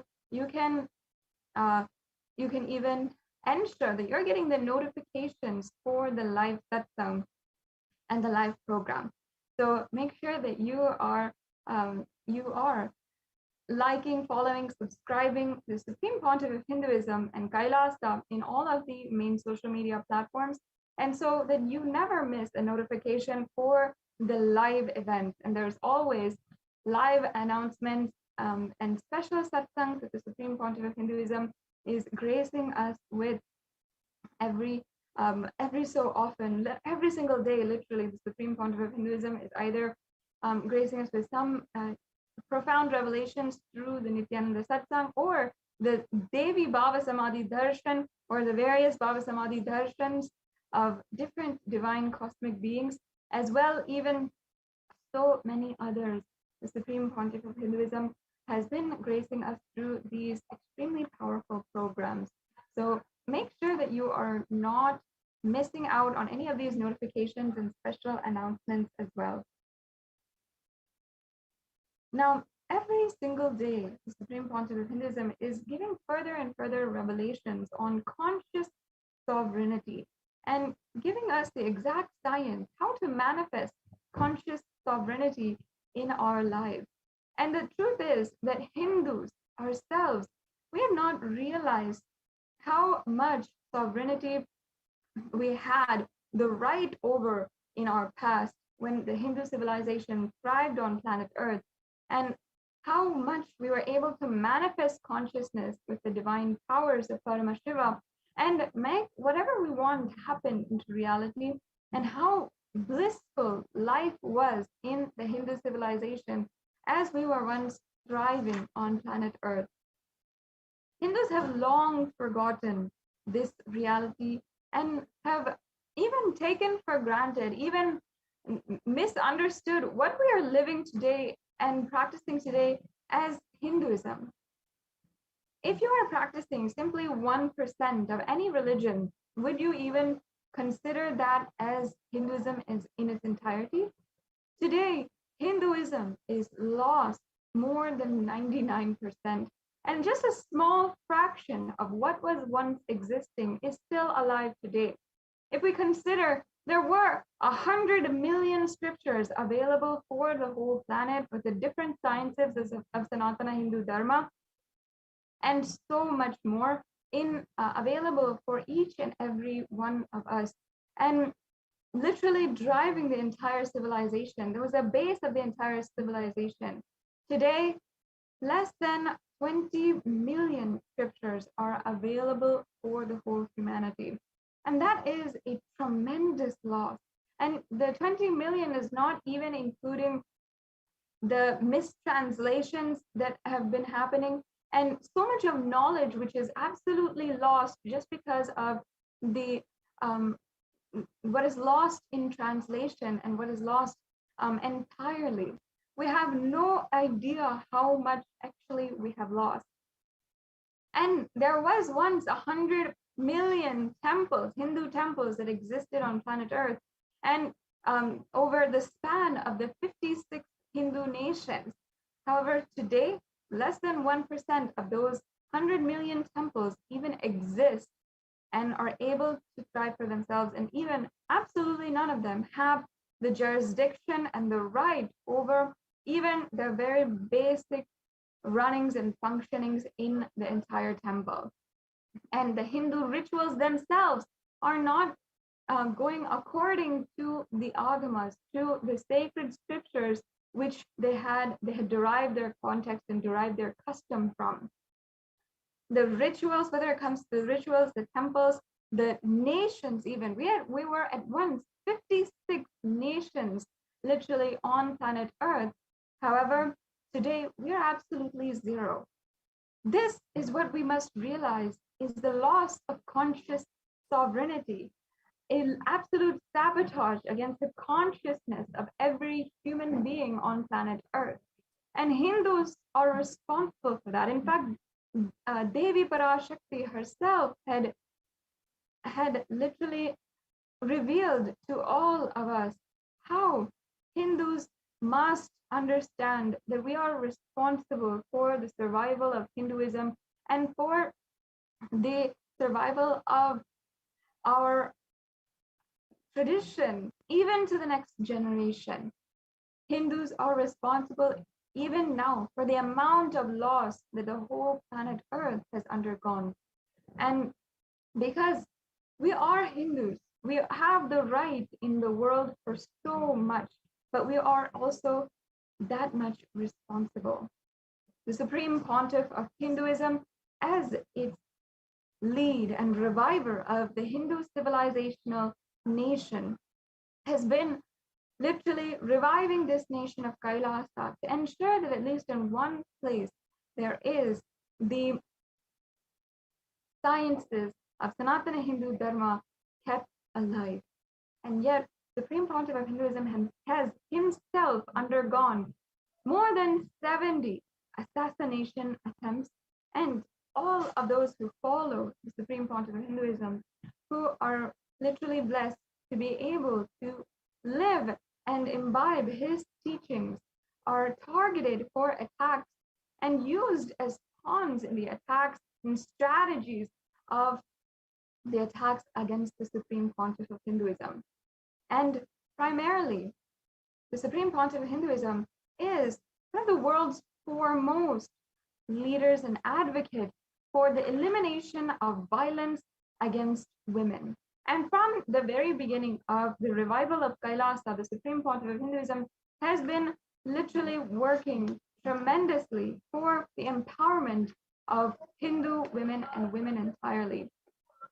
And whether we see the right for women to worship, or if we see the number of administrative positions in Kailasa which are held by women, or if it is also the number of female-centric ancient endangered lineages that the Supreme Pontiff of Hinduism is reviving, such as the Rudrakanyas and the Bhairavis, the Yoginis, all of these lineages that were victim to absolute femicide that the Supreme Pontiff of Hinduism is reviving today.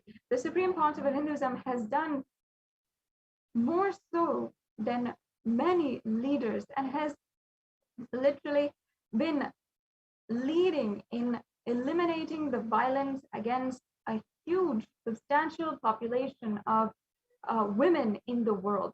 And the Hindu diaspora, the diaspora of 2 billion Hindus all over the world, half of which are women and are target for different extremes of violence against women, misogynistic culture, institutionalized violence and patriarchy in so many different ways. The Hindu women are targets for the most amount of violence because of the deeply institutionalized and normalized violence in society. And this is due to the 1,000-year-long persecution against Hindus themselves, as well as Hindu women in particular. For thousands of years, we have seen how using brute force and propaganda against women and the female roles of the Hindu civilization and using propaganda against the Hindu gurus, and using just strategies for genocide. The anti-Hindu militant forces, whether it be in the form of Mughal invaders or the British occupation in India or the British enslavement of the Hindu population, or even so many different forms of violence, which is now still prevalent in India, even after the so-called independence, where not even in India itself, a Hindu can practice their own religion freely.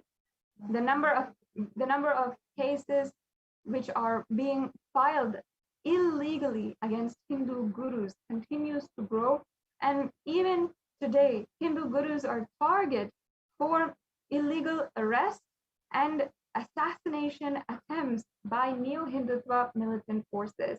And the Supreme Pontiff of Hinduism himself has been subject to torture by the politically owned media and as well by authorities in different institutions.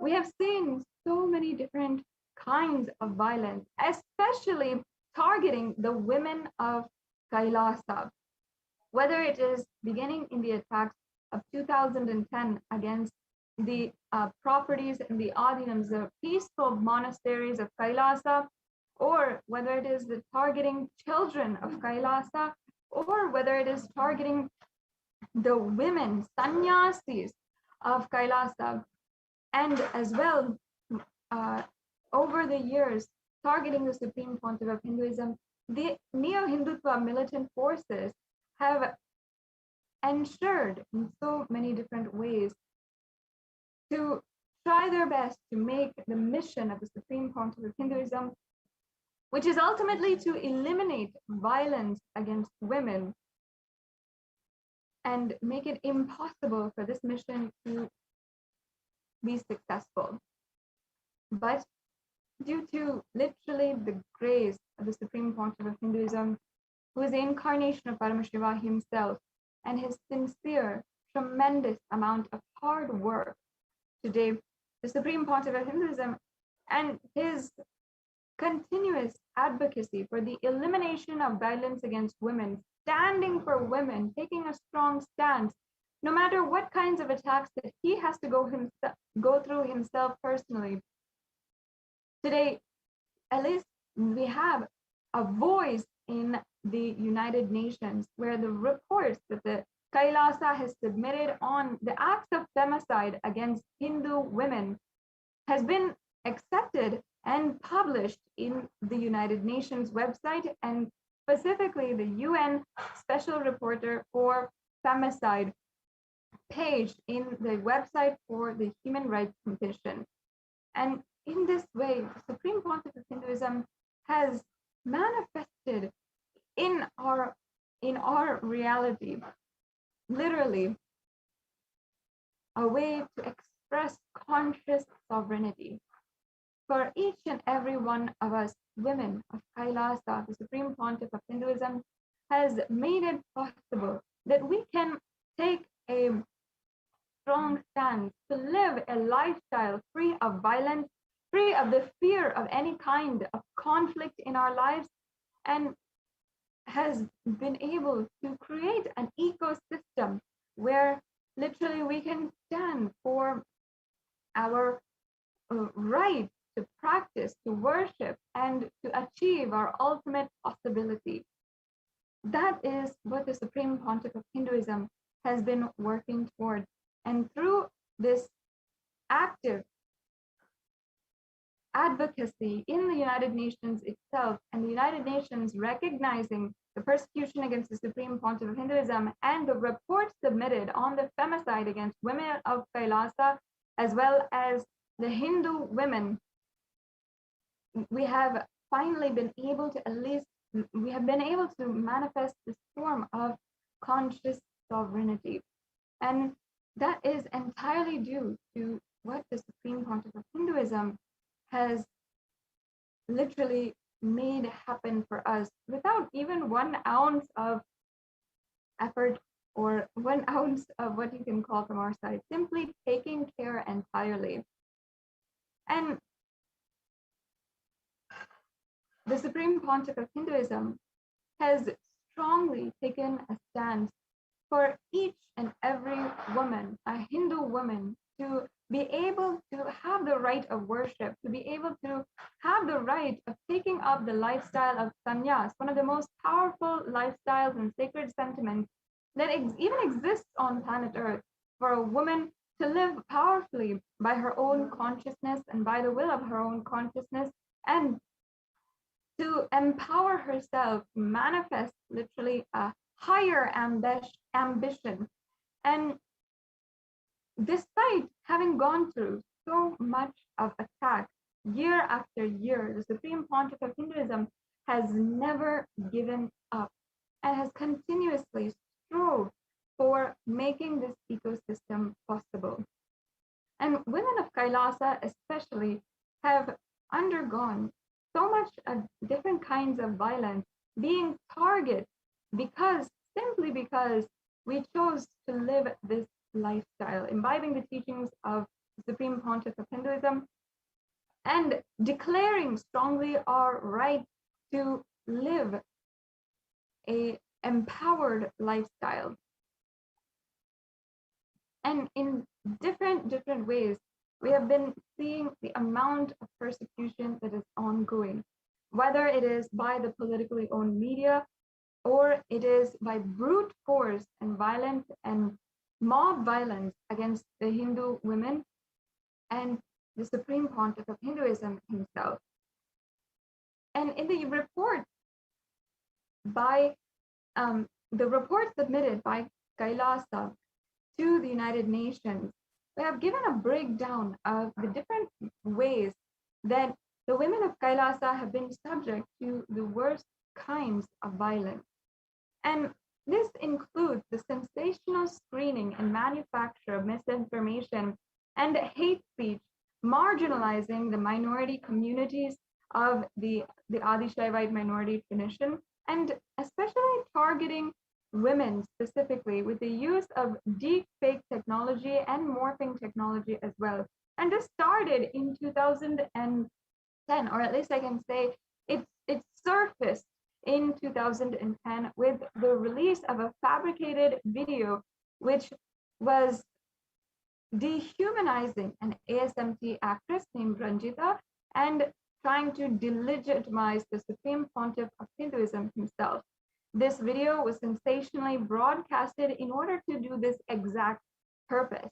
And Neo-Hindutva affiliated media published so many articles, up to 10,000 articles over the course of just 1 month in March 2010, and published this with captions like sodomized disciples of the Supreme Pontiff of Hinduism. And in this way, media targeted the ASMT minor girls as well, and had published various different articles in order to incite violence against the Supreme Pontiff of Hinduism and promote hate speech against the Hindu women of Kailasa. And in 2010 until 2012, there's a record number of 14,000 hours of hateful programs, which is marginalizing the ASMT women and children, and as well so many of the minor children of Kailasa and the women of Kailasa being addressed with so many hateful comments, as well as violence inciting headlines as well. So some of these comments were also including being called brainwashed and even calling some of the women as witches, as prostitutes and cult worshippers. And this strategy of literally sensationally screening and literally making this manufacture of misinformation, as well as the violent sexual objectification of minor girls from Hinduism, as well as the Hindu nuns, the Hindu monks of Sanatana Hindu Dharma, is a strategy used for the last 1,000 years. It is a strategy that the women of Kailasa have been seeing continuously and has been used as a strategy for the femicide of the lineages of Rudrakanyas as well as sannyasis, of the femicide of the lineage of yoginis. Each and every one of these ancient Hindu sampradayas was literally demolished, massacred, and we saw some of the earliest evidences of femicide happening, where it was the targeted killings of women of Sanatana Hindu Dharma, and literally killing them in order to enslave the entire Hindu civilization, knowing that the role that the women played in the civilization was absolutely crucial. And in this way, we see still today the evidence of what these anti-Hindu militant forces have been doing for thousands of years. Even in when the Supreme Pontiff of Hinduism makes a courageous step and bold decision to revive these ancient sampradayas of sannyasis, of yoginis, and rudrakanyas. The Supreme Pontiff of Hinduism is himself target because he takes a bold decision to stand for the empowerment of Hindu women and the women of Kailasa, as you can see in the running visuals and the footage that we have presented for each and every one of you to understand the amount of violence that is ongoing against women of Kailasa. And here you are seeing some of the attacks against the sannyasis who are just trying to defend their deities and trying to continue the worship of their deities, being subject to violence by the mob and literally being handed over to a male majority mob by the authorities that were there and sent there to protect them. And over the years, we have seen this repeatedly happening, even until recently in 2019, where we saw the arrest of two of the administrators of the women-only monastery and their illegal imprisonment. What we're seeing continuously is the continuous subjugation of women, threatening women with false allegations as well, and illegally arresting them. The arrest of Manitya Pranapriyananda and Manitya Priya Tattvananda in 2019 was an absolutely illegal, arbitrary arrest with baseless allegations and no evidence to support any of the crimes against them, and no reason why these two innocent female sannyasis were not given bail. And this is one of even the issues of the United Nations, where they are continuously looking at as well the arbitrary arrest of women who are from marginalized communities, and using this as a way to continue the oppression of marginalized communities and indigenous communities. And in this way, there has not been seen any kind of legal recourse in India especially. And the media is one to be actually held responsible for all of these different kinds of crimes against humanity. The media is easily able to sway the opinion of the public as well as the judges themselves. And court judgments are also not even honored by the media in any way or form, and they also continue their hateful propaganda, even dishonoring and ignoring the court judgments. For example, from 2010, the actress who was targeted in an attack in earlier that year with the fabricated video in order to dehumanize and defame her character, Ranjita had petitioned in the Karnataka High Court as well as other platforms where she could have her voice heard and seek some form of justice. And she did so for several years.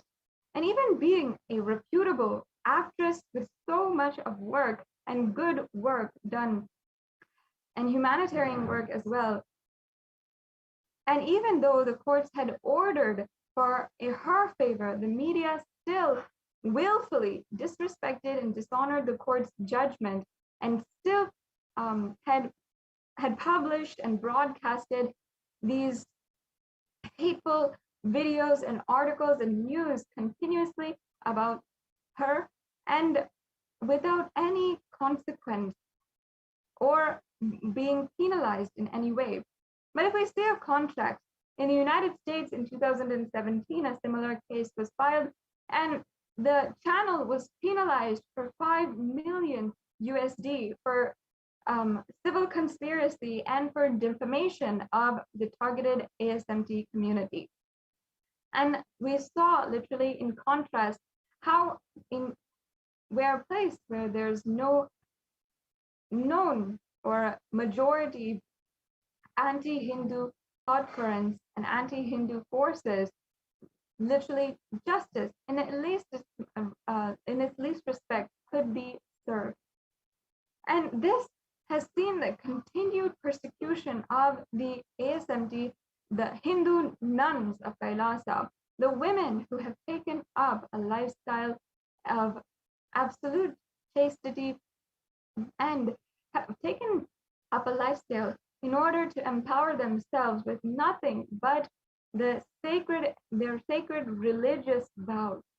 And having been empowered by their religious belief, these women had taken up and had lived this lifestyle and wanted to continue this lifestyle. And yet only for doing that, only for just for standing up for their religious beliefs, and that they were women themselves, and that they were disciples of the Supreme Pontiff of Hinduism, these women were targeted for attacks, and the most brutal kinds of attacks, whether it is the brutal rape of so many different women, and the rape of the Hindu sannyasis, or whether it is even the interrogation and torture put against and made that even children of Kailasa were subject to, or the willful starvation of the children of Kailasa and Hindu women. Literally, we have seen all kinds of crimes done against the women of Kailasa. And in the end, we've always not been able to find the legal recourse in India, especially, where we have literally the victims of these incidents have gone to the point of writing pages upon pages and regurgitating the trauma that they have been through, and filing the complaints, and yet not been able to file the complaint and have that be accepted by the police and seek justice, and be assured that the people who had done the crimes against them would face the law and face the consequences of the actions done against them, and the suffering that each and every one of these women have gone through. It is only due to the Supreme Pontiff of Hinduism that Hindu women all over the world have at least some form of hope in order to live a powerful lifestyle, and to live a lifestyle which is absolutely free from any fear of violence. Fear of being manipulated, fear of being overpowered by a man, and fear of being made invisible or literally losing her life due to gender-based violence. And what women are undergoing all over the world and facing all over the world, we're only seeing the conditions worsen, even though international peacekeeping organizations have declared for so many different kinds of promises. The only hope and the only successful ecosystem where women can live absolutely violence without the fear of violence, and where women can be assured to be empowered to her highest potential, and children are educated from a young age on her inner strength and how she can empower herself. Only the Supreme Pontiff of Hinduism has been able to create an ecosystem such as this and successfully be able to promise the world a possibility such as this. And today, with the report that was submitted to the United Nations, the crimes and violence and femicide in marginalized communities, as well as the indigenous Hindu women who were subjugated and made invisible by misogynistic groups, is actually told to the world and made and at least voiced in a platform for the international audience. Only by the Supreme Pontiff of Hinduism is there light being shed into the intersectional violence that is going on against Hindu women in marginalized communities in India, as well as the global Hindu diaspora. And through the work of the Supreme Pontiff of Hinduism, we have seen literally a femicide observatory being made available, and through the Sri Kailasa Uniting Nations for Feminine Empowerment, this femicide observatory is used in order to generate the reports of the violence against women of Kailasa, as well as the larger Hindu diaspora, and women who were targeted for thousands of years being coming forward and being able to find a voice at last and an end for the violence that has been done against them. And continuously through the Sri Kailasa Uniting Nations for Feminine Empowerment, we're also continuously supporting the research and studies undertaken to analyze the femicide and the gender-based killings, including interviewing the victims and recording their experiences in order to share their experiences and see the actual solutions on what can resolve the conflicts inside of a community, and as well as reporting the number of cases and the details in international platforms. And not only that, the Supreme Pontiff of Hinduism has literally been able to make the concrete measures taken to improve support to victims of violence and prevent femicide. And the Supreme Pontiff of Hinduism has done so by literally physically protecting each and every one of the targets of femicide and the vulnerable populations for femicide through the ISMT monasteries and through these extremely protective and empowering ecosystems that the Supreme Pontiff of Hinduism has established in India and all over the world, as well the Supreme Pontiff of Hinduism has made these concrete measures through providing healing through proven and ancient therapeutic methods of removing trauma and healing from pain. As well, the Supreme Pontiff of Hinduism has ensured that a sanctuary is created for healing the victims of trauma, empowering them to reclaim their identity, reclaim the identity that was dehumanized and throttled by these neo-Hindutva militant forces and their attackers who were trying to use them as pawns ultimately against Hinduism itself and use them as pawns in this larger ongoing genocide. And as well, the Supreme Pontiff of Hinduism has also taken measures to continue to report on the good practices and challenges in implementing the responses to violence and implementing the solutions and preventative measures for the gender-based killings and gender-based violence in communities in India, as well as around the world in the global Hindu diaspora. And the Supreme Pontiff of Hinduism has also done so by providing guidance and empowerment to victims to seek legal justice and recourse for the crimes which have been done against them. And the Supreme Pontiff of Hinduism has even ensured that the infrastructure is in place for these women to be able to ensure that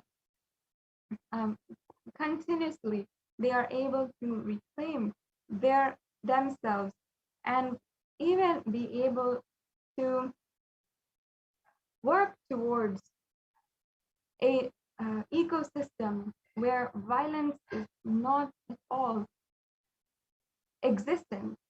Yet continuously over the years we have been seeing the violence against Hindu monks as well as the Hindu women, the nuns, and the Hindu female monks of Kailasa, as well as the larger Hindu diaspora.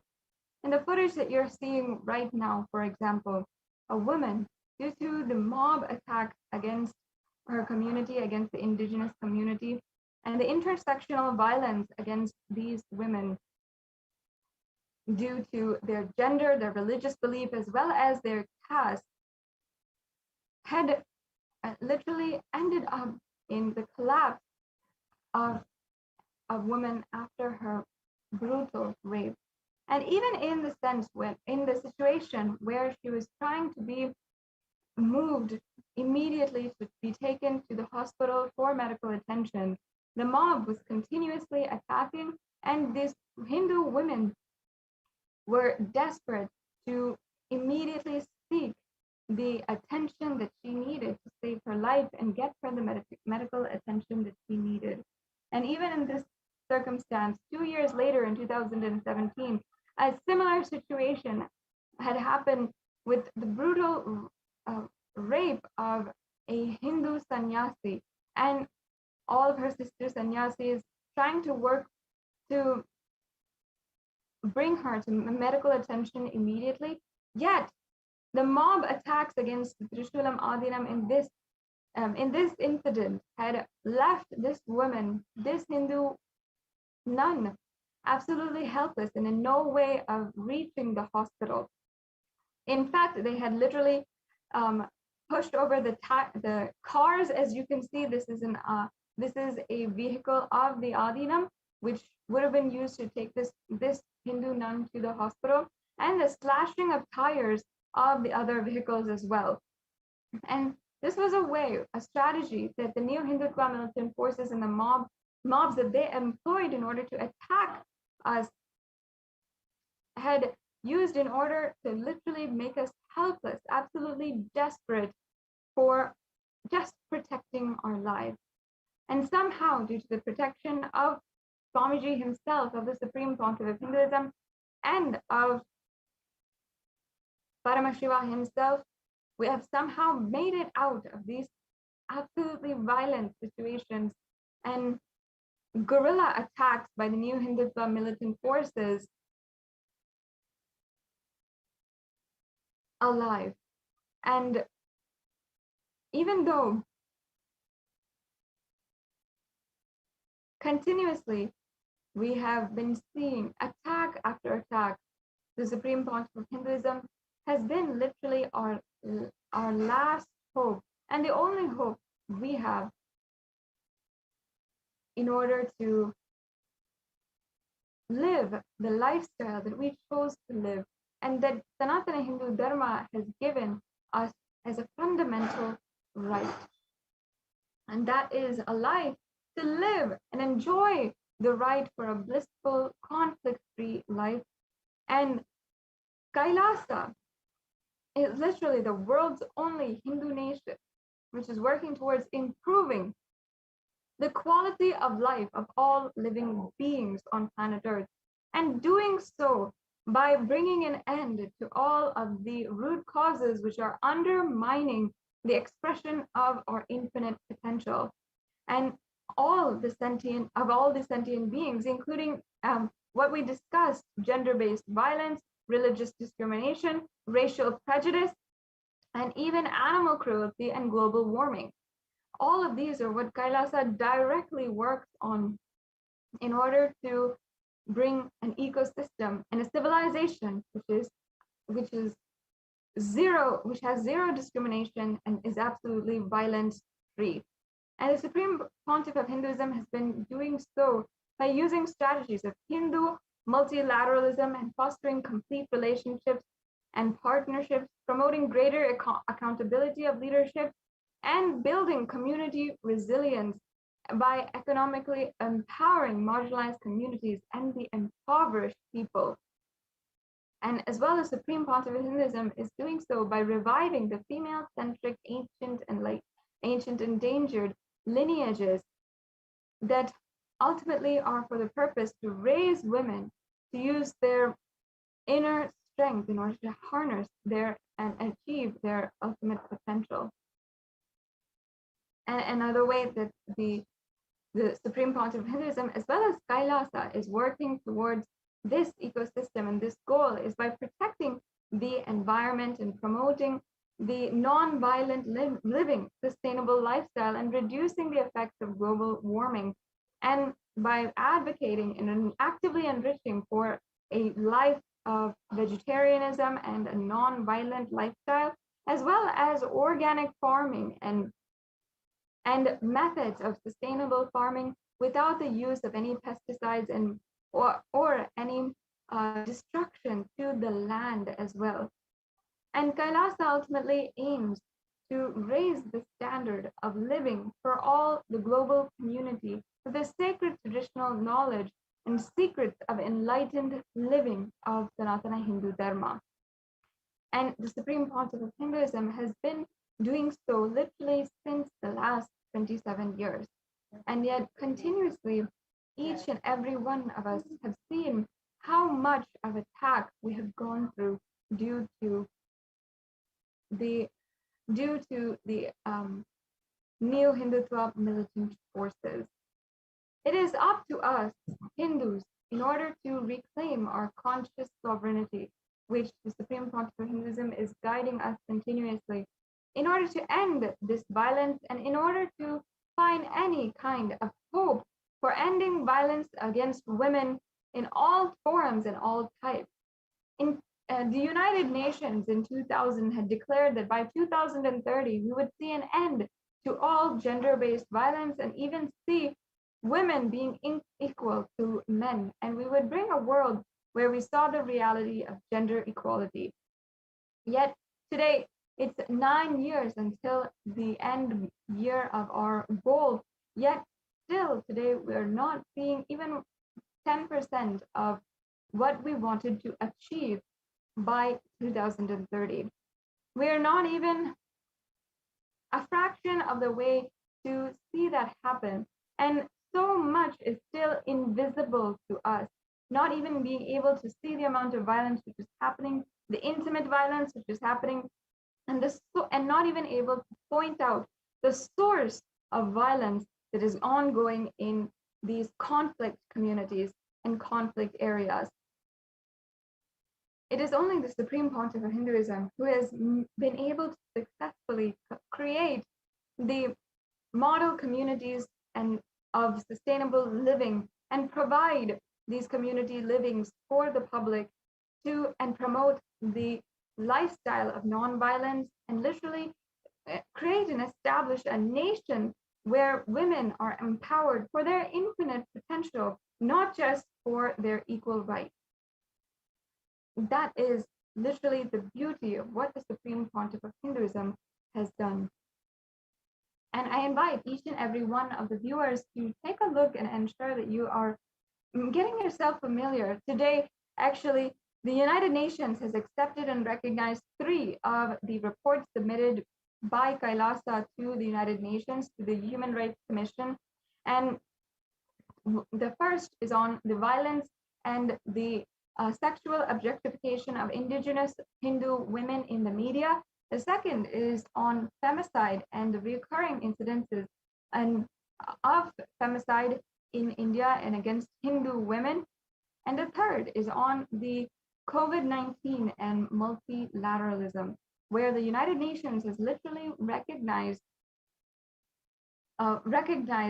the Hindu strategies for multilateralism and has recognized the way that the Supreme Pontiff of Hinduism has also provided a concrete solution, a concrete measure in order to heal the entire humanity and a model for the whole world to take heed and learn by example of how to protect people from this ongoing pandemic which has happened.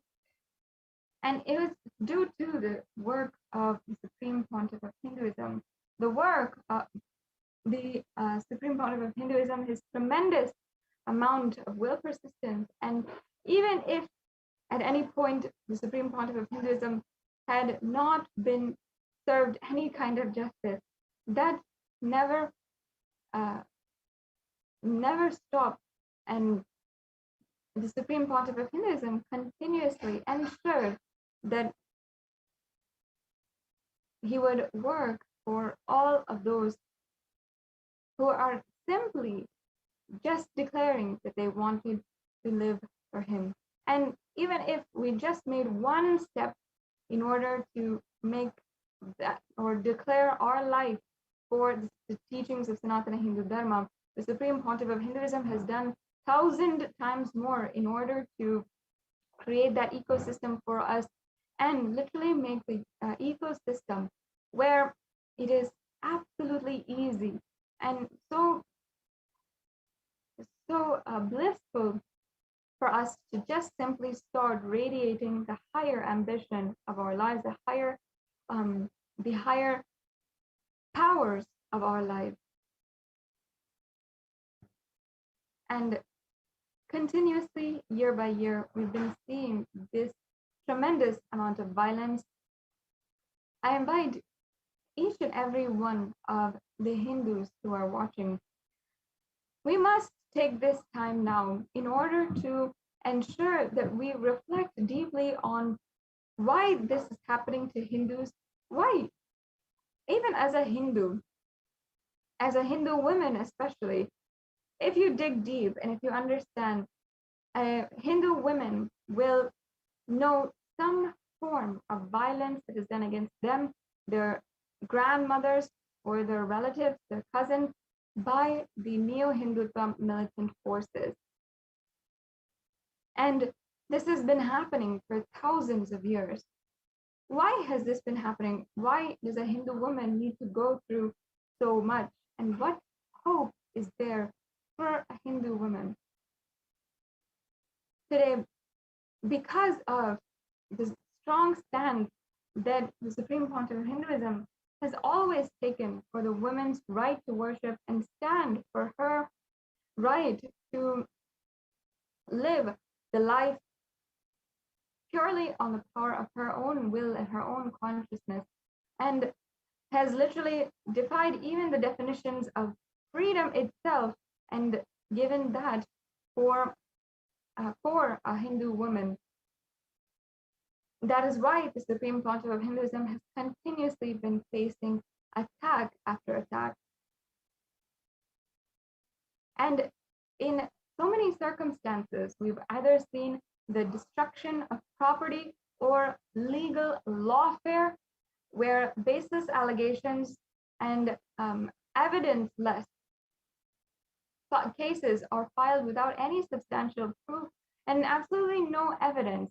And we've seen also as a strategy for isolating a leader from the community and isolating the community itself, illegal arrest as well being used as a strategy.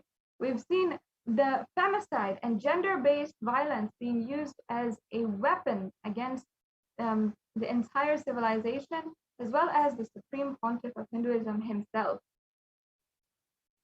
As well, we've seen brutal destruction of properties and the physical destruction of the various monasteries of Kailasa, where even beginning from 2010, with the massive attacks that happened against the Adi Kailasa Sarvagna Peetham and all of the Adinams in India, literal fires and destruction, the burning of religious texts, and so much more.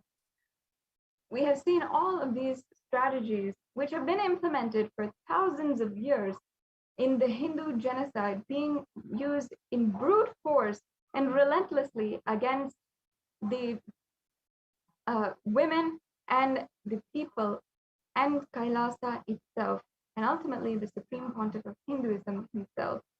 Now, we will continue understanding about the persecution against the Supreme Pontiff of Hinduism, as well as the reports that were accepted and published in the Human Rights Commission website of the United Nations in the further segment, as we are awaiting the live darshan and the live satsang of the Supreme Pontiff of Hinduism, and we'll be right back with you after a short break. What I mean by the word e-Kailasa, listen intensely. Enlightenment ecosystem, literally enlightenment itself, in your own home, wherever you are. If you cannot come to Kailasa, it's okay. Kailasa can come to you. Kailasa coming to you is e-Kailasa.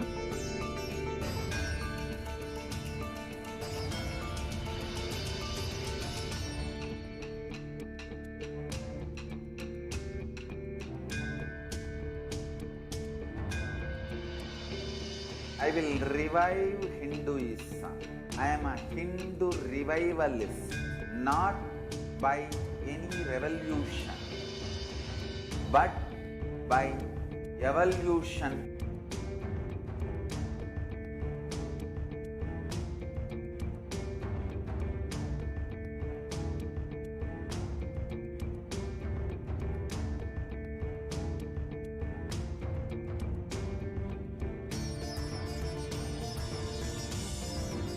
And setting model communities.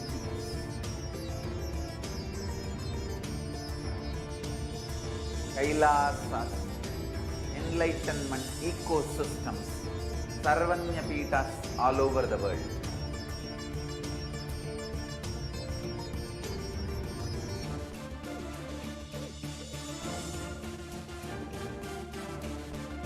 All powerful cognitions, knowledge, only when you live, power manifestation and possibilities manifestation happens. This is a fundamental truth.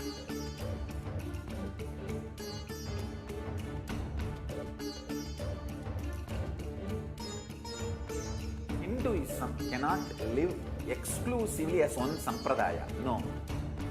All sampradayas of Hinduism is an ecosystem.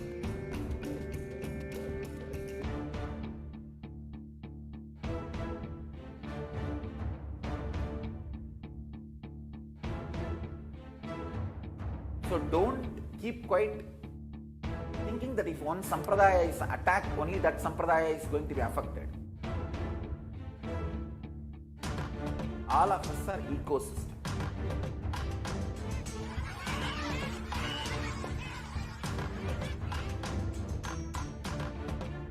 I invite all of you to get involved and enjoy Hinduism by the principle of Dharmo Rakshati Rakshitaha. When you protect Dharma, Dharma protects you. We will make the whole planet flourish spiritually. The spiritual prosperity will happen to the whole planet. We all have to coexist together.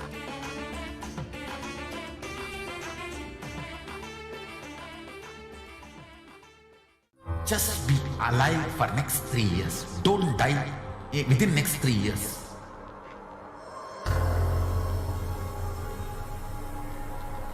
Just don't die within next 3 years. Be alive. Somehow be alive. I'm working sincerely. I will reach you somehow. Somehow I will reach you. It's my commitment to humanity.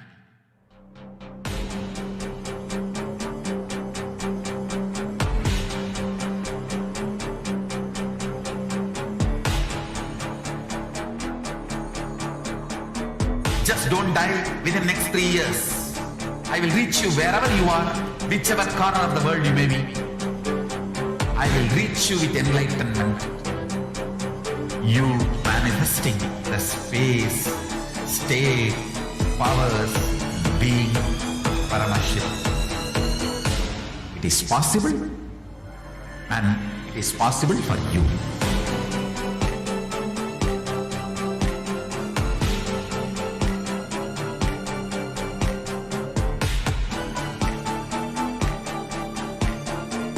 Paramashiva will reach you with enlightenment signs. I know he is going to do the job. Just be alive for next 3 years. Nothing else.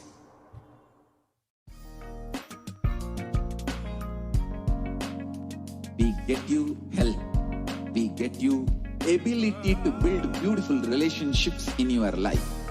We get you direct spiritual support, and we make sure you become wealthy.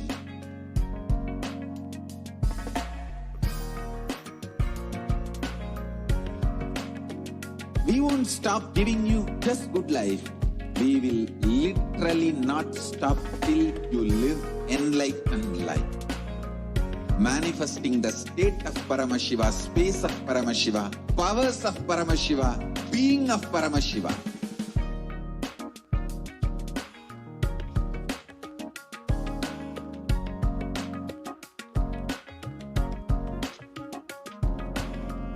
Whole world should become e-Kailashians. I want the whole world to know Hindus have something great to contribute to the world.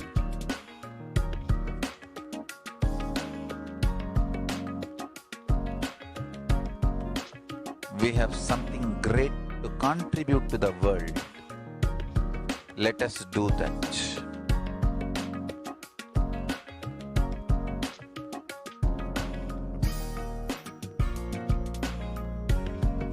E-Kailasa is proper customized spiritual service helping you to identify your root patterns of suffering. We have perfected the science of helping every individual from every cultural, religious, nationality background.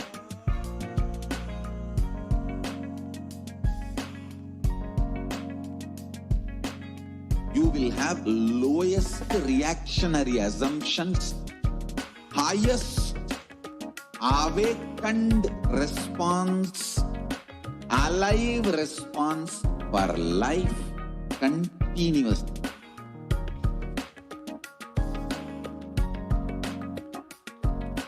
E-Kailasa is enlightenment ecosystem, literally enlightenment itself in your own home, wherever you are. Proper customized spiritual service helping you to complete with your life negativity. Withdrawal from life, self-hatred, self-denial, self-doubt, so much of tiredness, laziness. We can support you aligning your diet, your attitude, your aptitude, your understanding about life. We can help you with everything.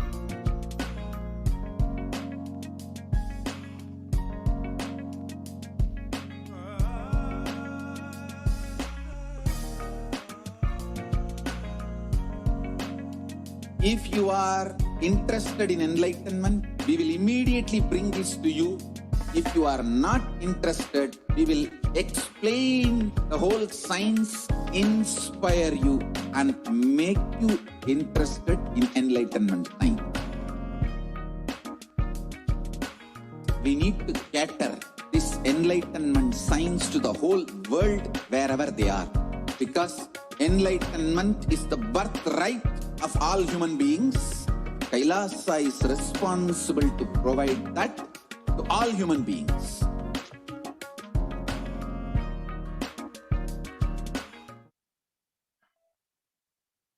Nityanandam, welcome back to all of the viewers.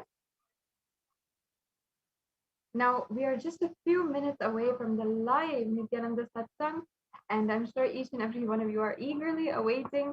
I myself know the feeling of being so excited and just awaiting the presence of the Supreme Pontiff of Hinduism.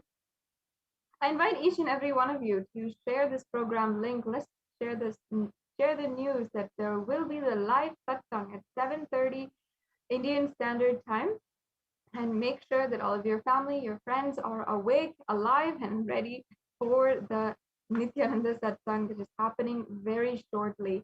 And make sure as well that you spend a few minutes right now, and we can just enrich as many people as possible. You can enrich on any of the social media platforms that you are available in and that you are frequently using, that you're comfortable with, and share with as many people as possible with hashtag Nityananda Satsang. And let us share the news that there will be the live Nityananda Satsang happening very, very shortly. And in just a few minutes, we'll be starting the preparation and starting to get ready for the Nityananda Satsang. And once again, let's make sure that everyone knows, and that all of our Sangha members and everyone whom you think will understand and deeply benefit from this cosmic intervention into your life today. And as we were discussing, the Supreme Pontiff of Hinduism has been revealing the profound revelations on conscious sovereignty for several weeks now, guiding us continuously, reassuring us, and giving us the precise ways of how to manifest conscious sovereignty in our lives. And it is such a profound experience, and not just a superficial word. It is an experience that the Supreme Pontiff of Hinduism has been initiating us into as well.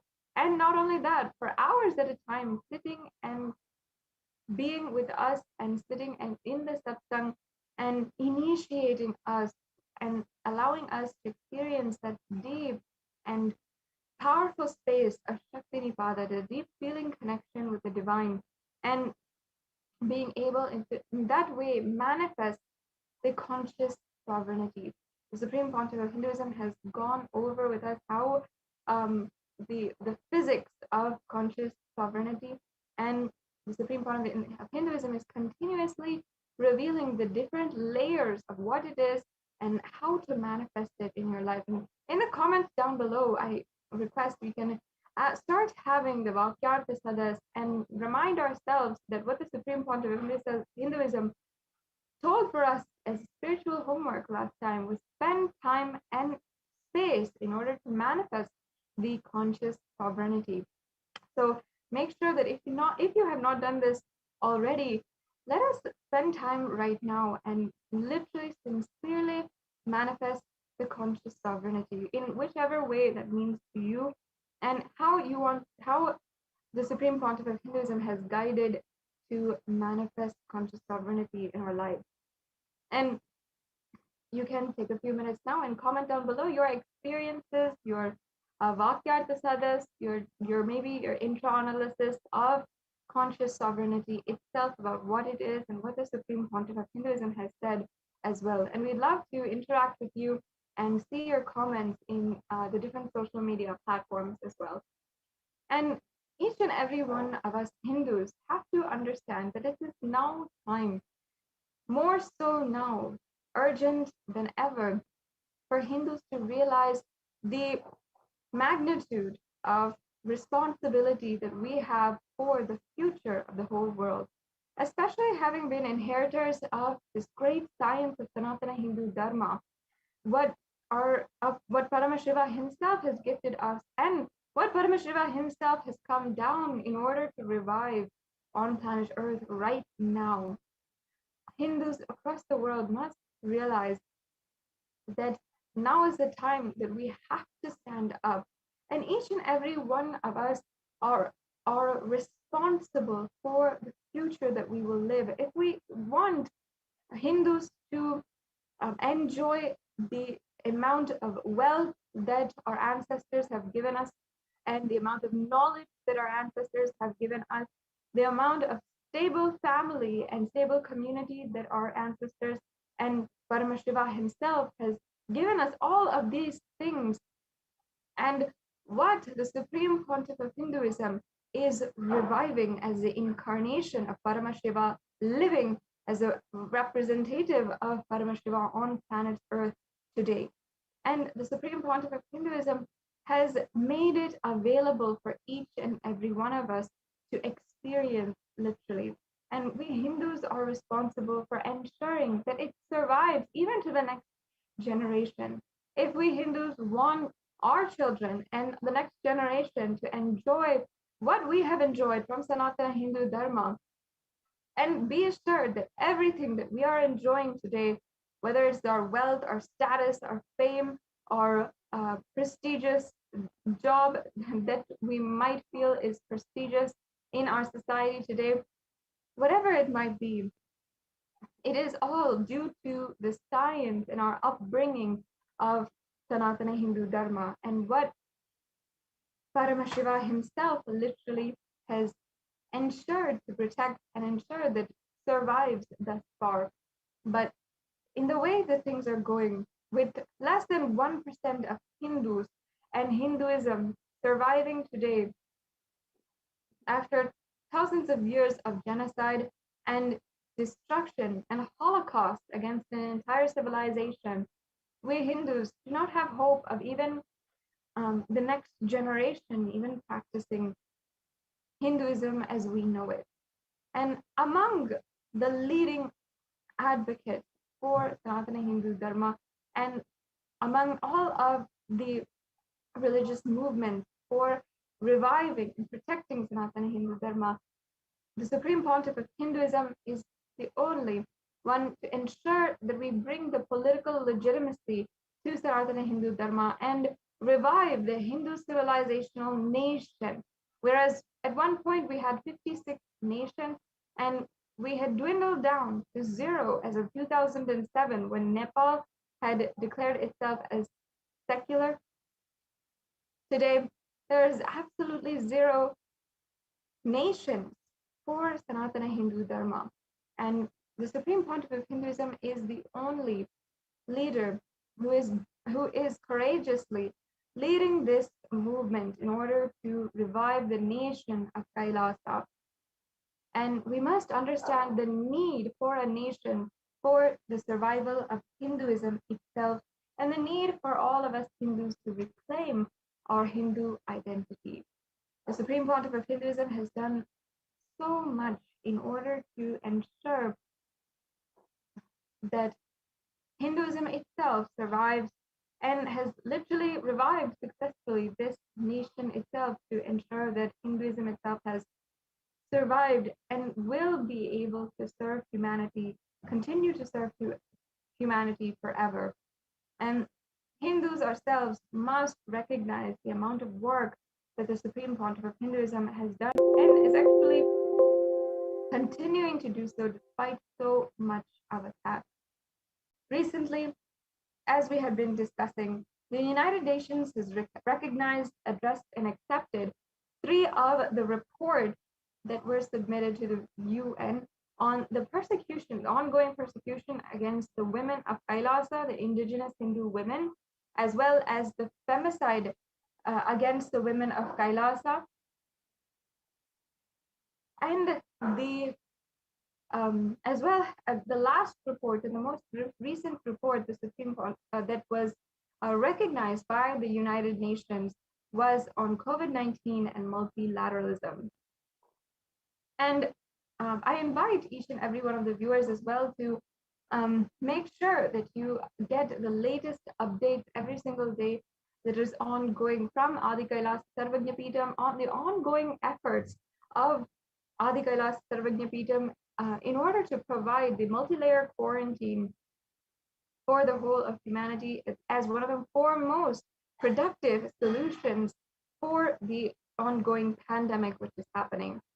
And as well, please visit the official Facebook page of the Supreme Pontiff of Hinduism, in order to review the reports that were submitted by Kailasa to the United Nations on the work that the Supreme Pontiff of Hinduism is doing in order to eliminate all violence against Hindu women. And among the leading global advocates for women empowerment is actually Kailasa, not just by empowering women with equality, but with infinite possibility. Kailasa is literally where there's zero discrimination against women and also all the LGBT plus, and there's no place for any kind of sexualization, of objectification, or stereotyping against women. And women even hold 2/3 of the leadership positions and in all of the administrative structures of Kailasas across the world. And as well, where women are given the economic empowerment in order to specialize in their unique trade and business, including the sacred art and the various different trades and businesses that are traditional and indigenous to Hinduism, as well, where young girls, the Hindu young girls and the young women are given absolutely free education and trained and guided to harness their inner strength in order to manifest their ultimate potential.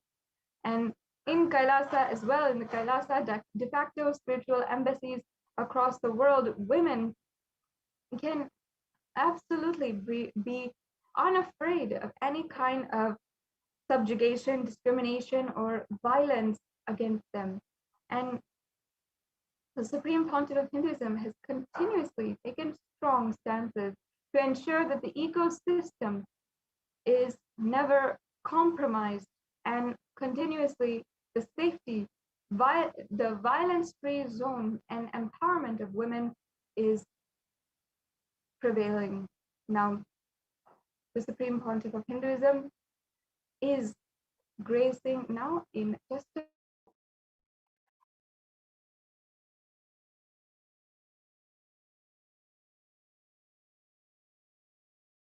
free zone and empowerment of women is prevailing. Now, the Supreme Pontiff of Hinduism is gracing now in just a few minutes. Let us now enter into the meditation in order to prepare for his divine presence and get ready for the powerful cognitions that we will now imbibe from the Supreme Pontiff of Hinduism himself. So sit with your head, neck, and spine in a straight line. Breathe and inhale deeply and exhale, and let us chant the Mahavakya. Om